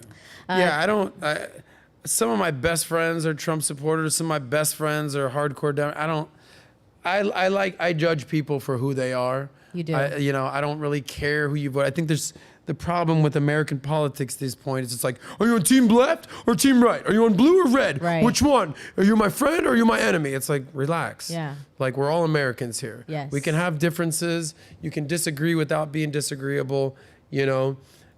Be simple. And, you know, just be kind to your fellow Americans, okay? Yes, I love that. Don't pull them out of cars and just punch them in the face like a psychopath. Yeah, no, not today. Please don't do that. Then we have another one by Abdullah Ace. Happy birthday, Sauce. Big fan of the show and the VT group. Wish you all the best for years to come, G. Salute all the way from Saudi Arabia. Respect. Saudi Arabia. Yes. All right. Then we got DL Saint in the house. I really want to know the podcast. We see you, DL Saint. I do talk to you. Great networking advice, brother. Shout out to you, Nat. I'm looking forward to supporting Nat's podcast. When is that going to happen? Stay what's tuned. Up? You got a podcast coming? What's up? I don't know. You got to wait and see. Can I be a guest? What's going on here? Don't worry. You're always invited to whatever's going on. Wow. Then we have Big G. If you were in my shoes, what should I do? 20 and 15K in the bank in Texas. Okay. Connect with me on Minect. Oh. We're glad to answer that question. And Adam does take time on his Minect calls. He really does give value on his calls. He's not just giving like sugarcoat. Like, he mentally prepares to speak to you guys. So just be mindful. If you connect with him on Minect, he's like all in for it. Yeah, by the way, the Minect app, shout out to the Minect team. We're doing a great thing over there. Yeah. I really enjoy talking to the people out there on Minect. You do. What I will say is this, and I'm not trying to like, I would say pretty much everyone who I've done a call with on Minect, and whether it's 15 minutes or an hour, has come back for another call because there's that much value. Right. And what it's turned out is that people that want to talk money, we end up actually talking more about their relationships and their dating situation. Or the people that are like, hey, I need some dating advice, we end up talking about money. And I think like this balance between money and success and business, but also dating and lifestyle and relationships, there's so much to be had there. that sometimes you just need someone to talk it out with you. And I really enjoy connecting with you guys on Connect. Yeah. Awesome. And then we have the last one by Caleb Box Caleb again. Box. Yes. He said, ultimately, everyone have to remember it's not about chasing the money. It's chasing after developing high-value skills that give you money. And Sam Bankman-Fried did not build that in many skills. He didn't build that with the right skills. So that was the last Fully chat. agree. Yes. Caleb, you're the bomb. Caleb, if you're leaving Miami, I'll miss you, buddy. I know you're back on your way to Kansas City. Kansas. Good luck next weekend in the Super Bowl. And I feel like he'll be owning the Kansas City Chiefs in no time. Oh, ooh, that's a good affirmation. I like that. So now, my favorite part. I am a lover of giving gifts. My love language is gifts. Proudly, I love to see people receive gifts. I think it's a way of giving something to someone, and you're able to give what you're feeling to somebody without necessarily explaining it. So I wanted to, and what's funny is that when I was getting this gift, I said to myself, what do you get somebody who can essentially have whatever they want? You know, it's kind of like when I was shopping for my dad, like, what do you get your dad, you know? Shout out to Marvin. Shout out to my dad. But I wanted to give you something. I know you have access to a lot of things, people, money, and all those things and resources, but I wanted to give you something that meant like value. And so this was something that I bought, and I had some help to customize it. So I would like you to open Please don't tell me a chick's going to jump out of this. No, because you have one. So I've got something going on these days. So I would like you to open the gift and show Best it to day everyone. ever. Best Okay. day ever. Here we go. So this is from Natalya. Yes, this is from Okay. Natalya with some help to customize. All right. I know you're going on a trip, so I wanted to give you some things that you Going on could a take trip. on your trip. Uh-oh. And I know you're about the sauce man and the valuetainment. So if you dig on in there, I got you 2 items. What? Yes. What is I got this? you Oh my a God. nice sweater. Customize the sauce. Wow. As you can see, you have Dude. the Sosnick in the back over here. You've got the VT logo on the side. You've got Dude, this sauce in is the so front, sick. right? And don't forget, y'all, save that money. Get out of here now. Yes. And what is And this? if you open it, this one, so I liked that red kind of coral suit you had. So I Ooh. figured this is kind of Miami. I had the logo at the bottom, right on top. And I figured you could wear this Miami. It's a Miami long sleeve. You know, you can wear it under your clothes on your trip. And I wanted With to the get you something. Valuetainment logo and Yes. everything. And I will say, Sauce, Wow. you are proud of where you work. You are proud Yep. of the brand, and I This admire is that so about sick. you. And I wanted to get you a gift that you Yo, felt you proud about. killed it, kid. Yes. You killed it. I'm like happy I for said, you. guys, get you a girl who's in your corner. Yes. I'm telling you. Yes. Well, thank you, Nat. This is great. This is awesome. And You're welcome. I've been looking for a money green color anyway. As soon as I saw it, I said, "This is it. Damn. This is it for him." and it's light and it's not too heavy, and I Heavy. can wear it in Miami and if it's cold, little Woo-wee. breezy. Yes. Lil Weezy. Yes, little wheezy Okay. breezy. All right. Well, happy this has been birthday to awesome. you. Thank you, thank you, Happy thank you, birthday. thank you. This has been an awesome episode. Yes. Hopefully you guys got some value from this. So it's a happy ending time. It's the happy This ending. is it. Yes. All right. Well, what did you learn about me that you didn't know? Anything different? By the way, guys, let me know if there's anything you're like, Saz, I didn't know that about you. Respect Yeah. about that. It was I saw like a lot of that in the it was like, you chat. know what? I've always hated you, and I hate you more, and I'll tell you why. Like, all right, bro. Thanks. got And not that you. we don't gotta go there. Let me know in the comments. What'd you learn about me today, or what do you think the audience learned that they can apply to their life? Two-part question. I think even you showing like pictures of who you were back then. You know, it's one thing to talk about who you were, but to like see you as a person and a gentleman and your growth and the changes that you've overcome, and even the shift in your mindset, you know, from playing baseball, you know, to being a college guy, you know, to being broke on a couch, to becoming wealthy, success, your corner, you became more of a man. Yeah. And I think through your mistakes, through, you know, your successes, you're able to help people all around the world with that. And I'm super grateful to be in your corner. I am super grateful that you allow me to assist you through your journey here. And I'm not going to cry because, you know, I don't look good crying. But, you know. Oh, I know. I know you know. But, you know, I am super grateful for you. And I don't look at you as just a friend. I look at you as a mentor. I look at you as like a brother. And I value the things you tell me. Thank you. So, you know, just know that I'm sure you've got haters out there, but you do have people who are in your corner. Thank you. So happy My birthday. little sister from Happy another birthday, mister. my bro. Happy birthday. I'll say this. I feel like, Deli, if we could pull up that photo of when I was in the back of the class. Okay? Please. Just pull up this photo. This is for you guys out there and gals. Yeah. But for you guys out there, just remember. Okay, let's get in. Let's scroll in on this on this picture. Get him in the back. Okay. Zoom in. So zoom in. Just scroll. Okay. So here I am. I'm 14 years old. Wow. I'm a class clown. I'm just making everybody crack up. Teacher puts me in the back of the room. I'm just starting to get pimples for the first time. Let's just say this wasn't the best time of my life.